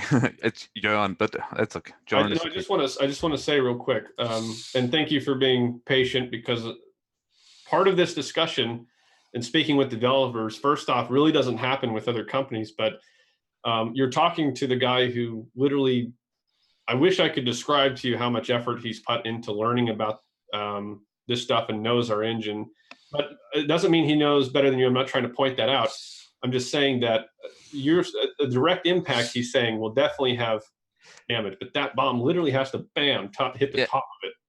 I So understand. on the side, it's not going to do that effect. Yeah, I can agree. That maybe a really literally direct hit might kill it. That is not what usually is achieved. Usually you hit like a meter next to him or whatever. But yeah, at the beginning of the game, that was still killing. That was just a few days at the very beginning of the game, and then because of I guess developers were anticipating that tankers would leave the game if it's happening too often, it was taken out. And then on the other hand, when you say a direct hit would kill a tank, it's made literally impossible due to the fact that our bombs do not activate when we dive in very close. They are only being activated at a certain altitude, and that is another thing that makes it nearly impossible to actually achieve a direct hit. Yeah, those what you're talking about is the flight time required for the bomb to actually impact, and that was specifically implemented to remove suicide bombing, because that's what people were doing, and that was bad. Yeah. But Hatch, the SC-250s, those are high explosive. Those are HE specifically, not heat, right? Those are HE. Well, all of the bombs are just HE, right? Yeah. And they all, like I said, the higher the altitude, the faster the bomb's flying, which makes a difference. The angle of the impact makes a difference, but again, from the testing, Zeke could sit there and drop 250 pounders on on my head 9 times out of 10 with a a DB7 or a Havoc, no less, which that's one for me. That's one of the most, that probably the Heinkel, I'm a dive bomber. I like fighters with bombs on them that you can, aim that pipper and go down. So I know it can be done. I can't really refer when you said at the beginning, as Zoo mentioned, we meaning Scotsman and Boom Boom, and I have gone over the historical performance of what bombs do to tanks and equipment of different sizes, and we think we're pretty much on the deal right where we are. So there's not a lot of when you're buttoned up inside a tank, you don't get a lot of concussive damage because the rate at which that concussive pressure dissipates. So again, and you can drop one a meter away or half a meter away, and you can still do a lot of damage with especially the 500 pounders on just about anything. So I don't know, I'm gonna have to leave it at that. Like I said, if you can show give us some video or something that I can see, I can look at it and I can see how whether you're hitting the thing or how far away you are, I can give a little more detailed response of what you should expect. And that's really all I got there. The request for that video, by the way, Jordan and other listeners, is not a cop out for a lack of interest. It purely means, hey, show it to us, and if you're right, let's look into it. We're always open to that feedback, so don't take that as a cop out or a lack of interest. Jordan, I need you to quickly ask your second question, and I need to move on to other people. So go ahead. Is there any possibility for us to switch the objectives that I am currently working on, like the town target is currently set to whatever, Antwerp, and I'm flying there doing looking for the battle, and there's nothing going on actually, and I want to switch and help the other guys that are fighting in Brussels, and would like to switch my objective channel to that battle going on there, and also very important to be able to get their reports on the map on enemy units without having to return to base and switching the mission. That is really taking up time every time I want to switch. Yeah. Okay. I'm gonna mute you. Thanks, Jordan, for those questions. That's a very good question. I do recall, and I'm not sure it was a bug, but back in the day, we did have a way that you could adjust your target on the fly, and that's what he's asking. If you're spawned in and your current target is no longer valid, but you want to transition to a different one, can we do that? I don't have that answer. I'm not going to pretend to. We're going to document that as something to see, hey, is this possible? I see a lot of value in that, and that's a really good idea. So good job. Okay, other questions, guys? I'm just going to, like I was doing earlier, I'm going to start calling on people. So if you're here, you can just say something about the game or ask a question. Colt, I'm going to unmute you. Colt, you got anything? You're unmuted. Okay, he's muted. Augie, I'm going to go ahead and hit you. Here we go. Augie, go ahead. I don't know what to say. It's been really cool being at this rat chat. I've never actually done it this way before, and I was telling Zoom via PM. Normally, I just watch these on Facebook and just kind of hang out and watch it, but this is a lot more immersive and interactive, and I dig it. Cool. Appreciate that. All right. Tyron says his microphone's good to go. So try now. Hey, can you hear me? Yes. Thank you very much. I'm kind of a nub to the game, and to be honest, I really don't play all that much. But part of my problem is trying to figure out what my role is as a new player. When I join in, I can get right into the action, and I know I'm supposed to cap, or maybe I'm not supposed to cap, or just trying to figure out what I'm supposed to do as a new player when I jump into battle. Where do I go? Who do I follow? I'm in a squad, but still sometimes it's hard to understand exactly why I'm taking this area or why am I headed to that one or what. Yeah. Okay. I'm gonna mute you. That's really great feedback. It's consistent with the general thing that new players entering the game, as we all did, not really sure what to do. Best things you can do as a new player is ask questions. Ask questions, and that's a really good one. If you're on S6, the help channel, or if you tune side or anything like that, we can help provide some more guidance. I think it definitely needs to be made more clear for new players what to do. But the best things to do is get in a squad, which you've done. Get on voice comms. Not sure if you did that, but you should. That in and of itself saved me when I was a new player back in 2002. I didn't know what I was doing, and I was like, "What's happening?" And I got on voice comms, and suddenly, well, I'm still here, so that's what happened. But that's really good feedback. Thank you for that, and I'm going to talk with our team a little bit more about how we can do that to the community at large. If you're new, ask questions. If you're already here, be cool to the new guys. They're not all evil spies trying to smoke your mobile spawn and piss you off, okay? Garner, go ahead.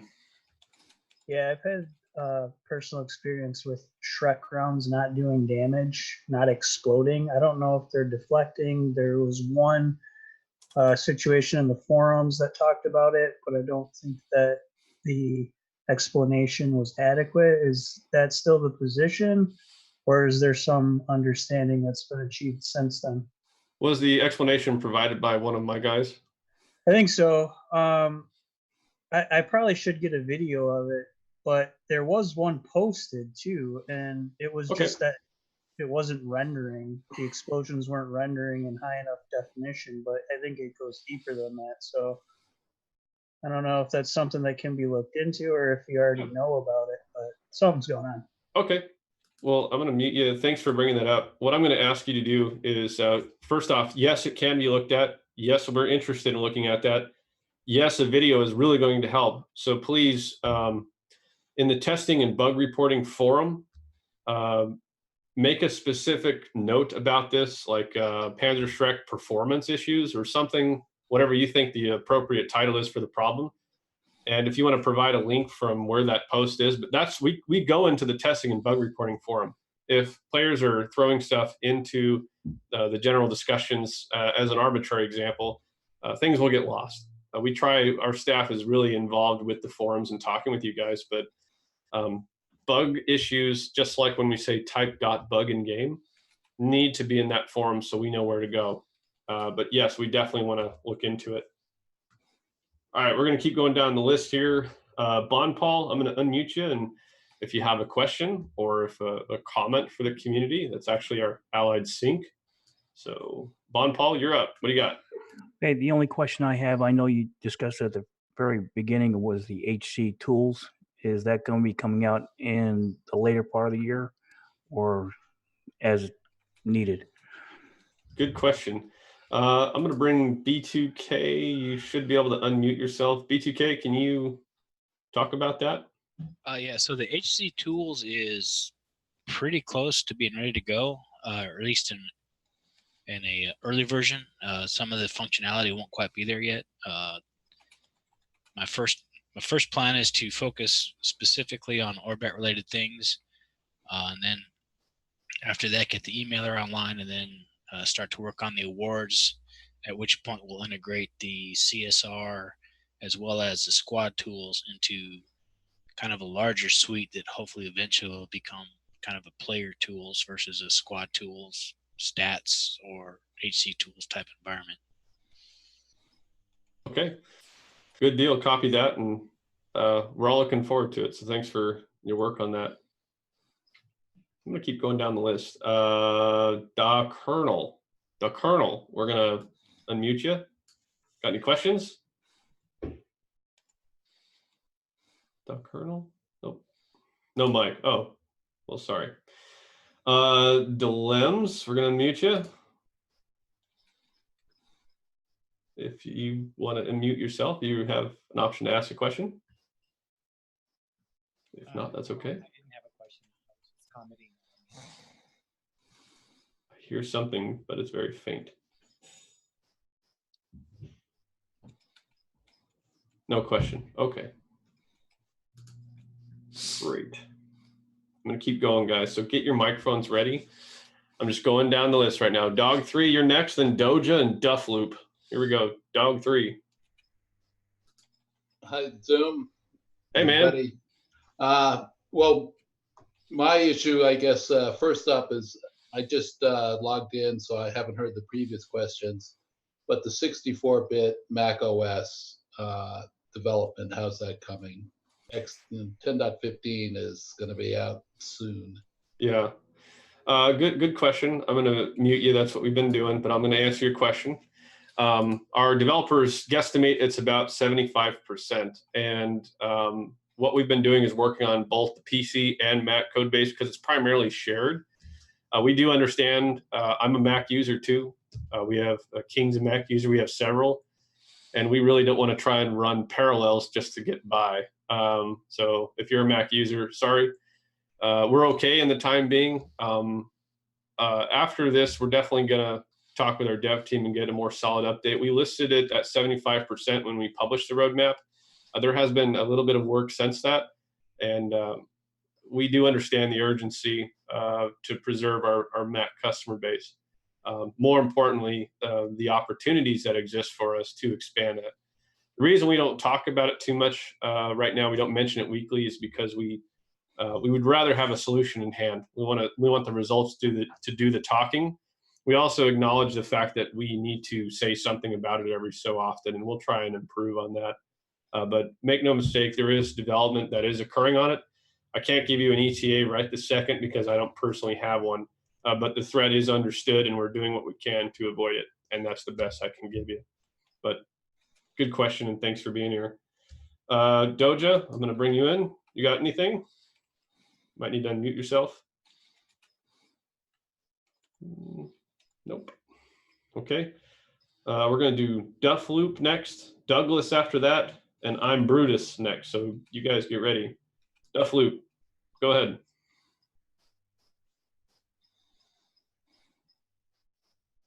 Can't hear you. Nope. No mic. All right.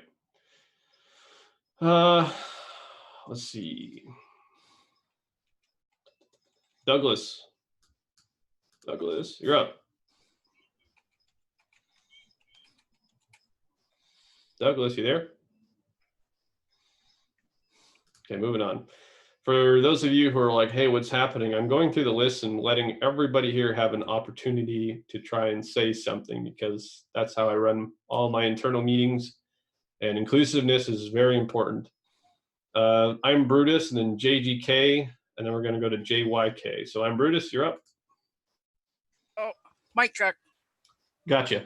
Hey, no real questions. But to the one guy that had the concerns about direction in game, that I'm preaching as much to the players as to my fellow officers here.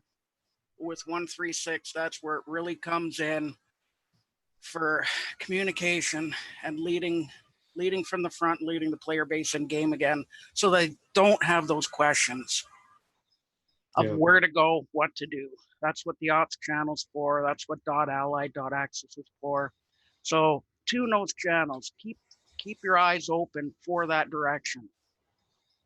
That's it. I'm Brutus. Would you like this opportunity to do a shameless recruitment message for High Command? He's our High Command recruiter / trainer, by the way. So go ahead if you do. We're not some big, bad, scary monolith. We're not these guys, pies in the sky.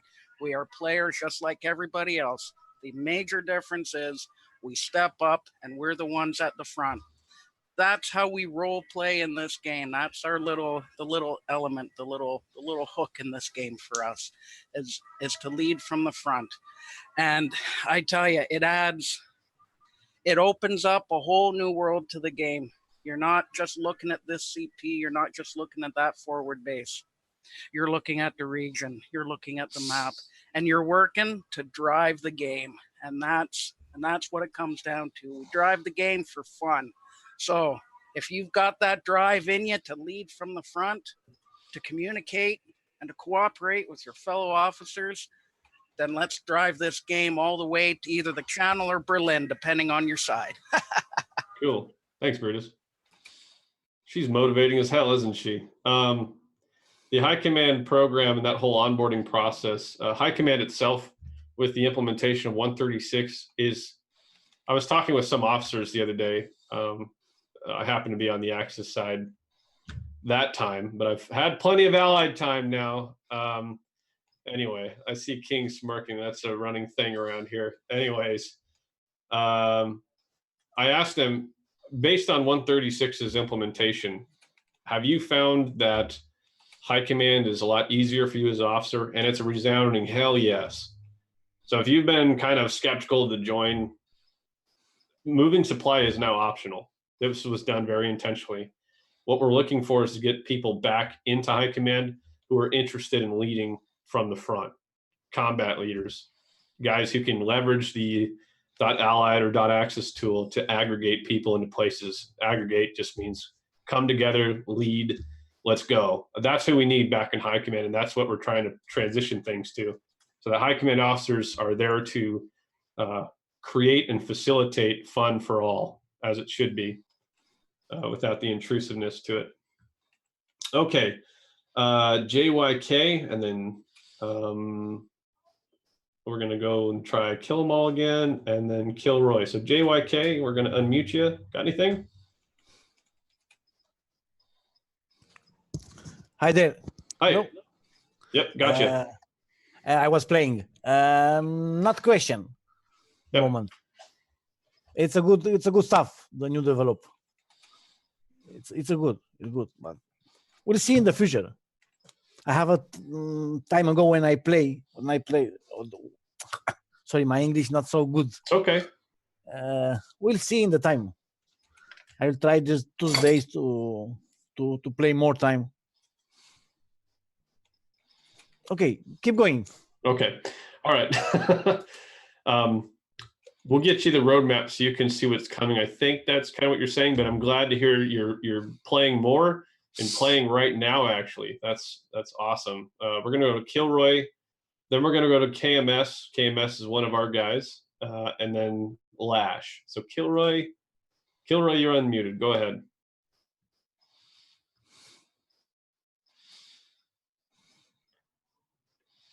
Either he's scrambling to unmute himself or he's freaking out that I called on him. Okay.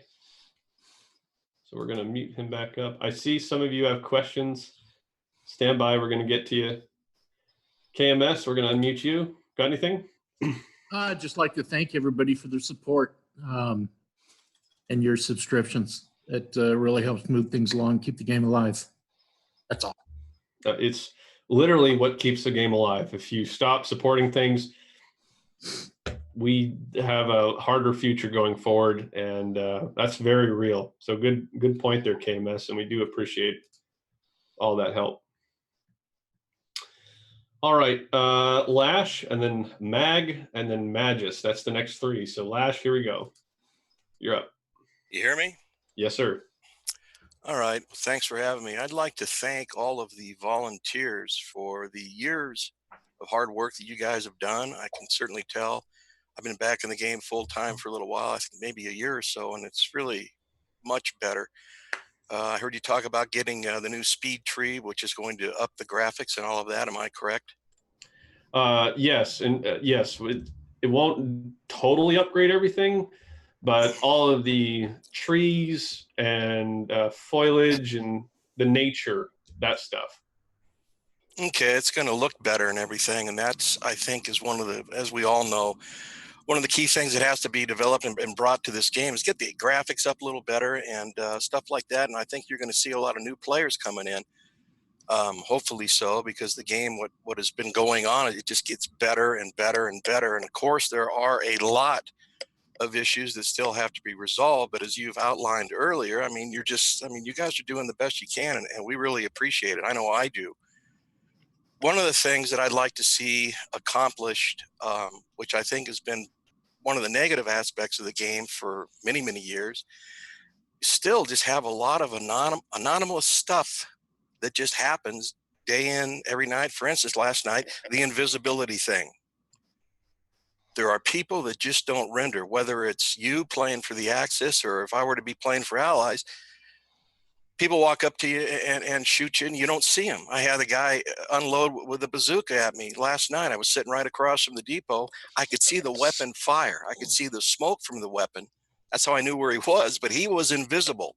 I shot him, but there's still just a lot of stuff that's been dragging through the game for years that is just anonymous. It just isn't right. And if you could fix that, get all the weird, freaky things that happen, whether it's a bomb goes off next to you, it's an enemy bomb, and it doesn't do anything. And that still happens. So there's still just a lot of things that are like, what? If you can fix that and get the graphics up, I think you're going to see a lot of people coming in that are new, and they're going to get into it like we all have over the years. And it's just going to get better. All I can say is thank you all, and I look forward to the years to come. Thank you. Thanks, Lash. I went ahead and muted you, but good feedback and appreciate your support. I can also appreciate your concern. As I mentioned earlier in the meeting, we can be accomplishing a lot more with an increase in resources, and that's not any one individual's total responsibility, but as a collective, we're all individually responsible to, if we want the game to succeed, to step it up. That's kind of the harsh truth. Not trying to sound unappreciative or anything of that nature. That's just what has to happen. Now, I will say that our team is working on a maintenance release to what we've done. The whole purpose of the maintenance release, which is the next major release after 136, which is already being worked on right now, is to solely focus on fixing some outstanding problems. Now, it may not fix your invisibility thing. There's not a lack of understanding of how bad that is or how important a solution is, but it isn't something I'm prepared right now to go into detail about. But I just want to emphasize that although there are some things that are like, wow, why isn't CRS fixing this? It's not due to neglect or lack of interest. It's nothing like that. I would have to ask our team and what we would do. And we're going to take a lot of these notes that you guys are asking about. There's a couple of other topics that were mentioned that I said, hey, we're going to go, like, for example, the 64-bit, we're going to go get an update and see where we're at on that. Just because it's fresh and we want to make sure we have the latest information.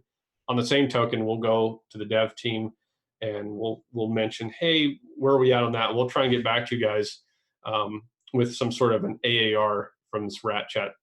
Now, we may not have a great answer for you, but we do say, what you're saying is important, and us acknowledging and coming back and talking to you about it is important, and we can commit to doing that. But I can't just say, we don't have a full-time dev, but we're going to go fix all this stuff. It's just not practical for me to do. But really great feedback overall. Mag, I'm going to go ahead and unmute you, and then we're going to go to Magis, and then we're going to go to Matamore. So Mag, here you go. Go ahead. Can you hear me? Yes.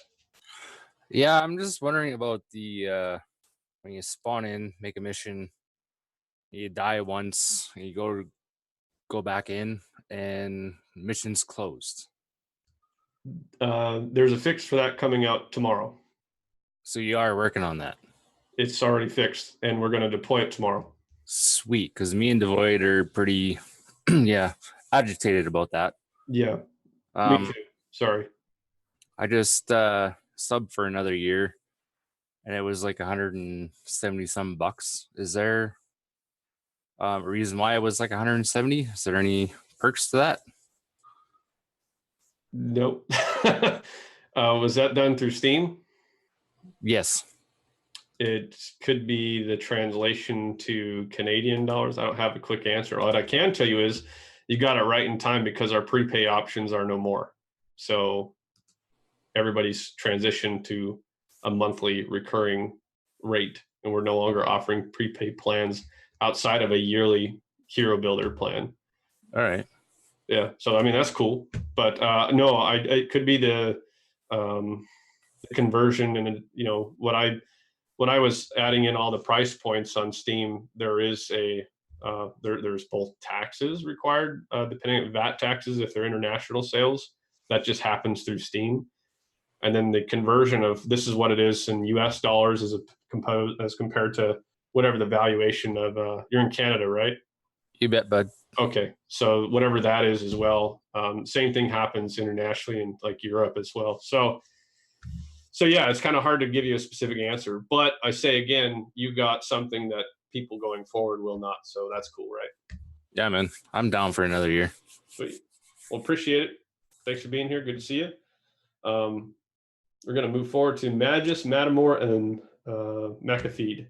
So Magus 99, you're up. Hello, hello. My question is about official trainers we have in game, but my feeling is that we are not organized enough, and I think we can do a lot to keep new players in game. Do CRS have any ideas how to get us more organized and so? Yeah, good question. I'm going to mute you. Let T-Man, are you here?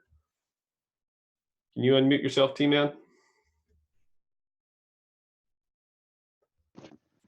Yes. Hey, Yep. yes, I'm here. Gotcha. Can you answer Magus's question? How can CRS help support the official training corps to become more organized? Something we haven't really thought about, but I've noticed it too in game, and I think we all have green tags walking around without any direction. So it's made a note of it, and we'll bring it up to the community management team. Okay, cool. Magus T-Man is the newer community manager. We had a transition between Blackhawk 8 and T-Man recently. So give him a little bit of grace in that response, but he means business. So he's going to definitely check that out for you. And we'll try and get back to you as a community, hopefully soon on that one, maybe Tuesday's community report or the following. So write that down too, T-Man. We need to get back to the community on this one, please. Matamore, and then McAfee, and then Memoir. So Matamore, you're unmuted. Go ahead.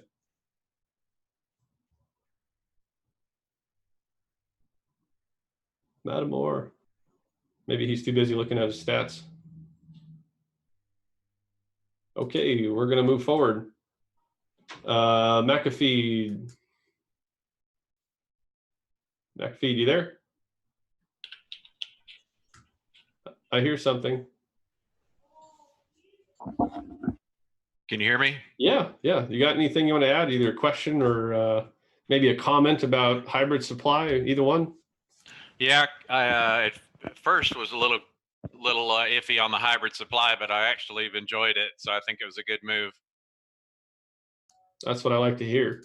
If you had one thing you could say to a veteran listening to this who might be skeptical or just totally doesn't know about 136 hybrid supply, you said you liked it and were skeptical at first, but what would you tell them? I think it just levels out the low pop issues, probably better than anything else that CRS has tried over the years. That's always been probably one of the top 3 issues, and I think it's at least addressed that issue pretty well. Cool. All right, great. Well, I'm going to meet you. I appreciate the feedback, and I'm glad you're in there and enjoying it. That's awesome. We're going to go to Memoir, and then Merlin. Merlin, can you type for me? You got a microphone, and then we'll go to Panda 1K. So Memoir, here we go. Memoir, you got anything else for the team? Yeah, is it any benefit for us to contact game reviewers directly? It's like, go through YouTube, people playing World of Tanks, and they got 600,000 subscribers or whatever. What if we just contact these guys directly and ask them to review the game, or just play it for a little while and perhaps stream it for a bit? Yeah, great question. I'm going to mute you, but if we were to mobilize as a community, not just in terms of our subscription support, but also getting out there and connecting with people, there's nothing stopping you. You don't have to have a rat tag or whatever, just to kind of let people know about the game. We totally encourage you guys to reach out to them. You can send them to us. I mean, our emails are posted on our website. You can send them to me if you want, or support. We even work with some streamers. Sometimes we give them like some Steam keys, like, hey, go hand these out to some people and get them in the game.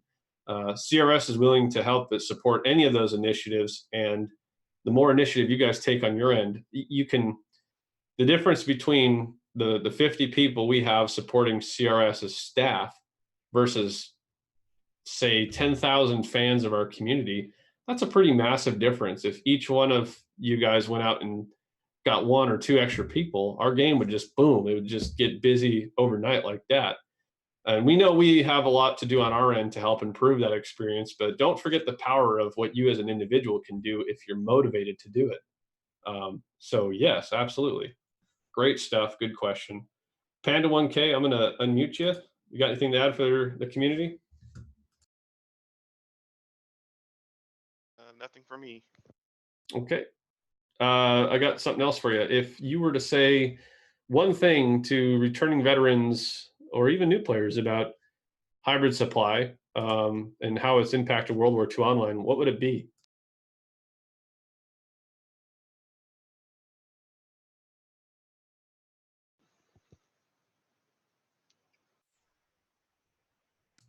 Did you mute yourself?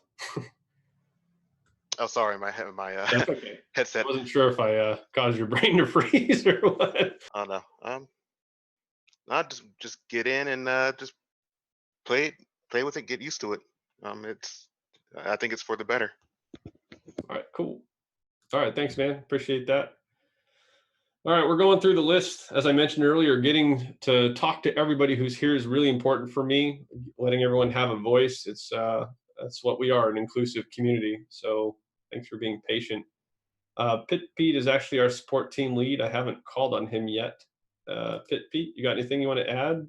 You can unmute yourself now. No, I don't have anything to add. Well, I'm good. Thanks. All right, sweet, man. And Pilot is our system administrator. He's the guy keeping the co-location and the game servers running in the background. Pilot, you're unmuted now. If you'd like to say anything to the community, go ahead. If not, okay. I think he quickly muted himself. I may have caught him off guard. Sajuk, S-A-J-U-K, and then Snipin.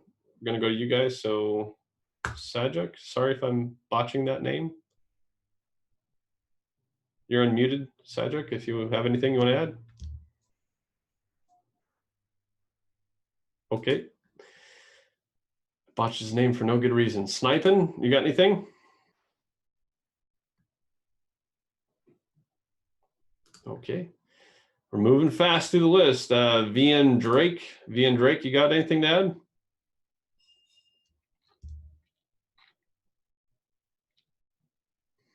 Okay. All right, Pilot's ready now. So let me find Pilot. Where is Pilot? Okay. All right, go ahead, Pilot. You should be able to unmute. Everyone. Yeah, so I just wanted to shout out to everyone and thank everyone for all the years that you've come and supported us. I'm a day one player myself. I've been with the game for a long time. And although I'm not in game a lot, it's really important that you guys show up and help support us so we can continue forward with what we're planning on developing. So, you know, as a personal thank you for each of you that join up as a hero builder, I will gladly come in game and shoot you dead. So if that's not incentive, I don't know what is. Thanks a lot, guys. He means business. Let's see here. Zaltor, do you have a microphone? And Patio, Patio doesn't have a mic. Zaltor, I'm going to unmute you. You got anything you want to add?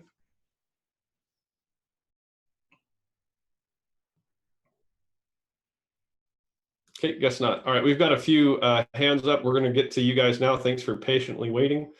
We're going to go to Portia. Portia, you're unmuted. Go ahead. Just a observation from last night, and I know it's happened stuff before. Is there a system? The system crashed last night, and it reset. It reset the towns and everything else, and the AOs dropped and everything else. But when it drops like that, is there a mechanism that it's saving where things are at? I mean, the town stayed the same. The problem is that we had 90% capped the town, and then when it came back up, the town was completely re-owned.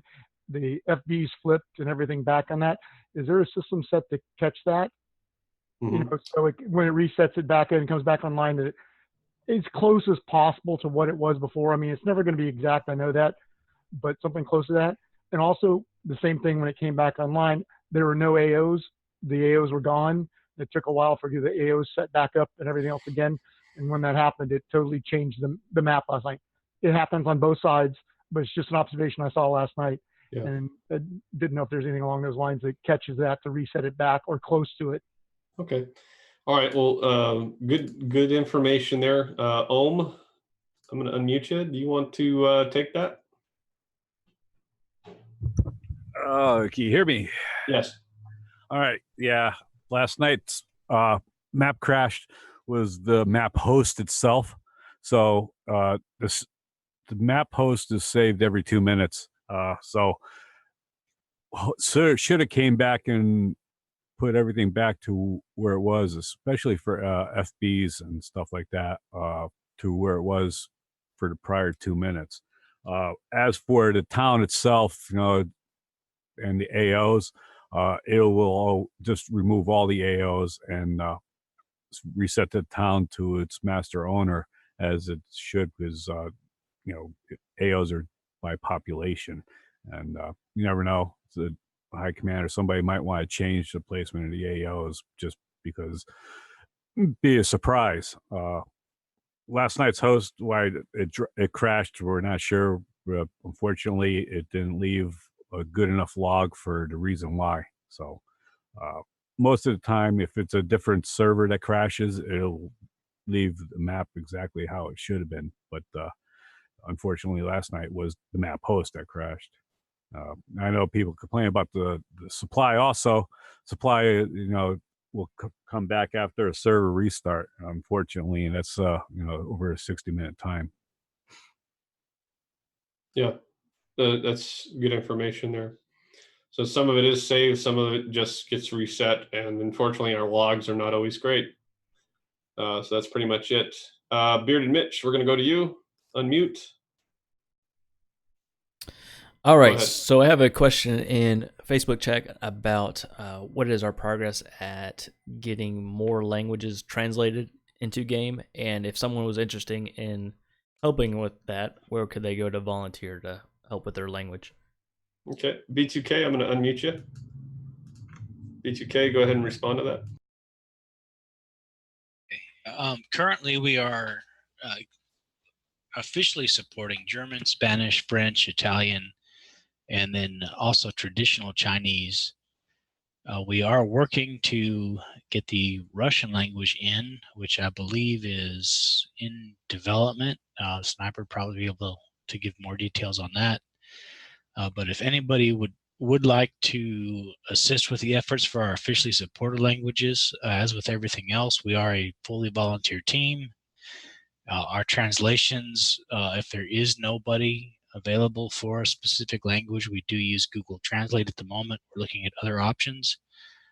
I know recently a couple of German players contacted me to assist with translations because Google is great, but it's not necessarily the best for translating things for game. So that's where we're at. Hopefully we can get Russian in pretty quick here, and then we can start to go forward. If you're not a native English speaker and you would like to see your native language included in the game, feel free to reach out to myself or Zoom and let us know, and we'll see what we can do. All right, good feedback. All right, we're going to answer a couple last questions here. We're at the 2-hour mark now, so we're going to go to Kay Garner. Kay Garner, you should be unmuted now. Try and hurry, please. Yeah, so PPOs are like, I think there's a lot of potential for those. I would love to see like an AI MG pick, or even those towers that you can run up with the ladder, or like an AI AA gun would be really cool. Like, what priority are PPOs on your development list, and are there any ideas of what we can kind of expect maybe to come. Okay. So implementing player place objects are actually, by all other things considered, pretty doable. Everything we have so far is static. So when we talk about implementing more AI on the map, I got to tell you I'm kind of not excited about that. I think we've got a lot of complaints about AI as it is. So somebody being able to throw up a random MG34 or Bren gun nest doesn't really excite me. Mines and things of that nature do, but we currently don't have any PPOs that have attack. They're static defense objects or otherwise spawnable things, but they're still static boxes or fortifications. In terms of priority, it's varied based on the interest and ideas. We've tinkered with the ability to have player place forward bases. We've entertained the idea of player place forward airfields. These are things that we want to look at exploring some more, including like troop transport ships being able to deploy like a Higgins boat equivalent to simulate a landing of some sort. These are really exciting things that we have talked about that can be achieved with enough time. So anything like that definitely falls in the list. And PPOs, we could add a lot more to the game without a problem. So yeah, just take some time for artists and some rules and how does this apply to the game, some planning. In terms of priority right now, it's not a huge priority right now for us because we have a lot of other content in development. And yeah, so that's kind of where we're at on that. We're going to go to Jorn real quick. Hopefully it's a little faster than last time. Then we're going to Bob Stab, and then we're going to have a little bit of a wrap up and then call the ball here. So Jorn, you should be unmuted now. Go ahead. Okay, quick question.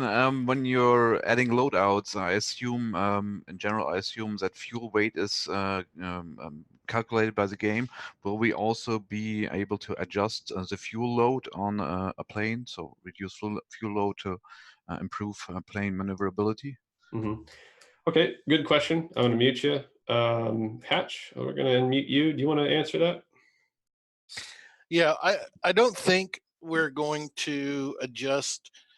Let me start over. So for bombers, we definitely plan to have the fuel load adjusted to compensate for the historical loadout. If you had a whole bunch overloaded bombs and you could back off your fuel a bit, so etc. But I don't really see that being an adjustable format for like fighters and stuff like that. It was I don't know if you remember, a lot of us came from Warbirds back in the day, and that was a sort of a gamey practice when people would take off with full fuel loads. I've done a lot of research and talked to vets and stuff like that, and they hardly ever left without full tanks. So it's possible. On the first iteration, it's primarily armament. It's possible to add fuel, set fuel loads as well in that, but I don't see us doing the fuel load specific until maybe later, if at all. Does that make sense? The loadouts specifically, the availability of them, it won't be really. You'll be able to select a predetermined loadout based on what the production team comes up with, which will be verified with historical accuracy and likely the usage. We're not prepared to talk about what those loadouts are going to be, but they will be predetermined, and you'll just be able to pick loadout 1, 2, or 3 that we offer. So does that sound about right, Hatch? Is there anything else we want to cover on that?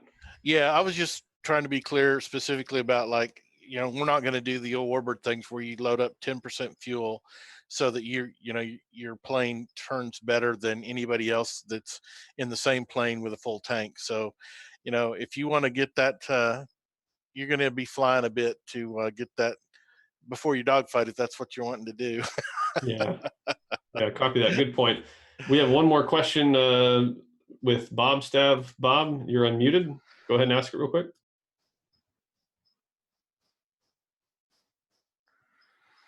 All right, did you just mute yourself? Do you no longer have a question? I'll try and unmute one more time. Bob? Okay, he is not wanting to chat. All right, so now what? We've come to the end of our rat chat pretty much. We've answered a lot of great questions. We talked to you about what we're doing for the roadmap. We also talked about Welcome Back Soldiers. So here's what's going on over the next couple of days. Today was rat chat. Tomorrow, Monday, we're going to be releasing a new patch, which is going to solve the forward base flipping thing upon town liberation. It's going to fix the weapons list or an issue with the ready room and the mission list closing out on you. It's also going to include a couple of other fixes in there as well. There's an active ongoing development continuing on 64-bit. There's an active development for the next major patch coming to World War II Online, which is the maintenance release, where we're going to attack a bunch of outstanding bug-related issues to optimize the user experience or your time in the game. And there's a subscriber drive right now that really needs some support. Tuesday is the launch of the official campaign. Wednesday is the official launch of a Welcome Back Soldier, bringing in all returning vets and new signups, whether they're from Steam or from the organic channel. So what do we do now? What are we going to do? Well, we talked earlier that resources are a problem. I can't get you a new full-time developer until we fix this. We can talk about it. I can say, hey, I really want to do that, but I just can't deliver on that for you. We have two goals that are happening right now for subscription drive. And while we have seen a little bit of movement in our hero builder goal, we haven't seen a lot of movement on our premium subscriber goal. In fact, 0% on that. We've seen a hero builder goal go to 5%. We have 11 out of 195 of our goal achieved. So there's 184 people that in order for us to start moving the ball forward, if you can transition to a hero builder account, if you can afford it, if you want to, it's 100% optional. It would really help us out a lot, and we'll reward you for that. You'll get 2 new infantry classes, one of them being the ammo bearer that somebody was asking about and got really excited. I think that was Portia. And then the NCO class, among all of the other recognition and things like that. This really helps us. And we now created, there's the $29.99 per month rate. And then there's the $49.99 per month rate if you want to do more. There's not a difference between them in terms of what we offer yet. There probably will be in the future, but that's just for guys who want to do a little bit extra. It also, the $49.99 per month counts for 2 plus 2 on that hero builder goal. Now, we had a hero builder drive some years ago. The outcome of that hero builder drive was a dedicated full-time developer. What I can for sure say is that if we achieve that goal, we can purchase more time from various developers going forward. That's the incentive for you to push that hero builder goal forward. The premium subscriber goal, if you can't go to hero, stick with premium. Stick with what you got. It matters. It's helpful. It continues our operation. Make no mistake, we are appreciative. So don't walk away from this like, hey, what the hell? It sounded like you didn't even care. I do. But we have 520 people that we need to get. So when we're in this Welcome Back Soldier, please use everything that we just learned, everything about this entire roadmap, everything that we're doing. If you support us, make sure that the new guys or the guys returning understand this. They're going to miss almost 100% of this information. And they're not here to hear the enthusiasm or to share your excitement. And I can't share your excitement on your behalf to them. It's just not working. So we need you guys to help out. Become a hero if you can right away. If you're on another plan, send in a support ticket. We will help you. In fact, we'll stick around after this chat a little bit longer if that's you and you're like, you know what, I want to become a hero right now and help boost that goal up. We've seen a really good response to our Indiegogo campaigns. And I know that there's a bunch of awesome perks and, well, what's in it for me and what do I get type stuff. And that's cool. And that's a one-time decision where this is, we're asking for more perpetual. This monthly stuff helps us out big time. That's why we've been here for all these years. That's how we can continuously do more to deliver more for World War II Online. So if you're ready to go, or if you want to, if you have questions, please stick around. We'll talk about the Hero Builder specifically. Make sure you know, what we're going to do here shortly is unmute everybody, and it might turn into a colossal mess, but it's going to be fun. Fun, hopefully. But we need movement right away. And if there's questions, please ask either here or on Facebook in the forums. I don't know what more to say. Hatch, I mean, am I preaching to the choir? This is all stuff you know, but how can I better convey this to the community, or how can you? I mean, people understand how important this is, right? I don't know what you could do to say more. I mean, the bottom line, just like we were talking about earlier, as far as the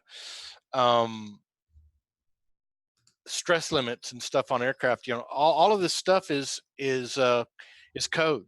Some of it's easy, some of it's not. But in the context of like 136, 64-bit, etc., even the easy stuff that's on the list can't get done until that primary important stuff that you know, can cost like Mac subscribers, like 64-bit, things like that. So you know, and then the other big, you know, bigger issues like you know, we were investigating comms, which would help with some of the invisible stuff they were talking about. You know, all of it's all on a list. It just needs a body to do it, you know, more bodies to be able to share that stuff with. And so, and the only way that happens is with support. You know, we can like, it's frustrating to see things that you know, people getting upset about things, but then on the other side, you know, cuss us out and you know, say, well, I'm unsubbing or whatever. It's like, well, you know, that whatever you want, you just slowed it down that much more. You know, it's just, that's the unfortunate truth. Fact of life. There's not a lack of interest. There's not a lack of recognition. There is a lack of our ability to do it. So we have a partnership, CRS and the community, and we're doing everything we can with what we got, which isn't much. Don't be too spoiled to forget that, because our guys have been doing really incredible work. So do we want more? Do we want to achieve a lot more? I've said more a lot, but let's get this subscription drive going, and we need your help to do that. That's the bottom line. So hero up if you can. When these new guys or returning members come in, get them to support the cause. Hopefully we have our career subscriptions at that point, and just take it from there. It's about to get really busy. So again, tomorrow we have a patch coming out. Be ready at any time for us to deploy it. We'll talk to the dev team and see exactly when. I'm going to assume it's probably going to be later in the day. So I'm going to say now it might happen at any time until otherwise stated. Tuesday, we're going to launch the official campaign, the first with hybrid supply. And on Wednesday, we're going to unlock everybody's access. So start making those calls now or Facebook messages or forums or newsletters or whatever you got to do to get people ready and into the game. If we get more players into the game, that whole experience, all these challenges, oh, there's not enough people, there's not enough AOs, there's not enough people contributing to this subscription drive. More people in the game with your help is going to solve that problem, guaranteed. And you're going to have a great time doing it. And really, I can't wait to see the number of people that come back, and I'm really, really interested in their feedback. I'm going to wrap up the official Rat Chat at this point. We've been here for 2 hours and 15 minutes. Thank you all for attending.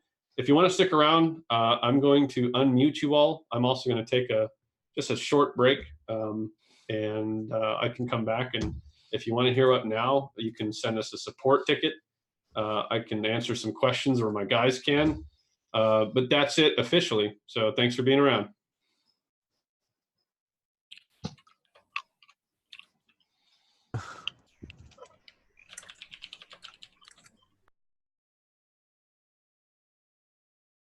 All right, guys. So that was the Rat Chat.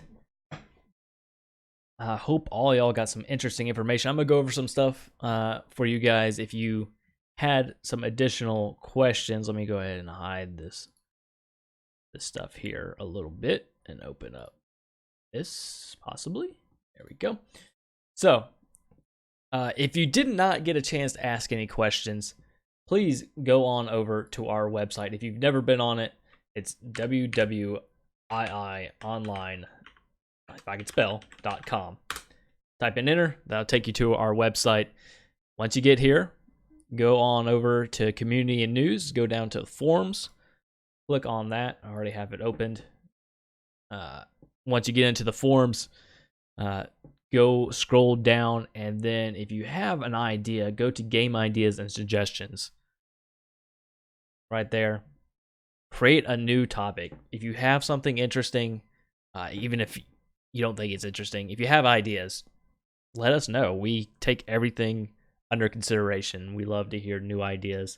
We love to hear from the community and their feedback.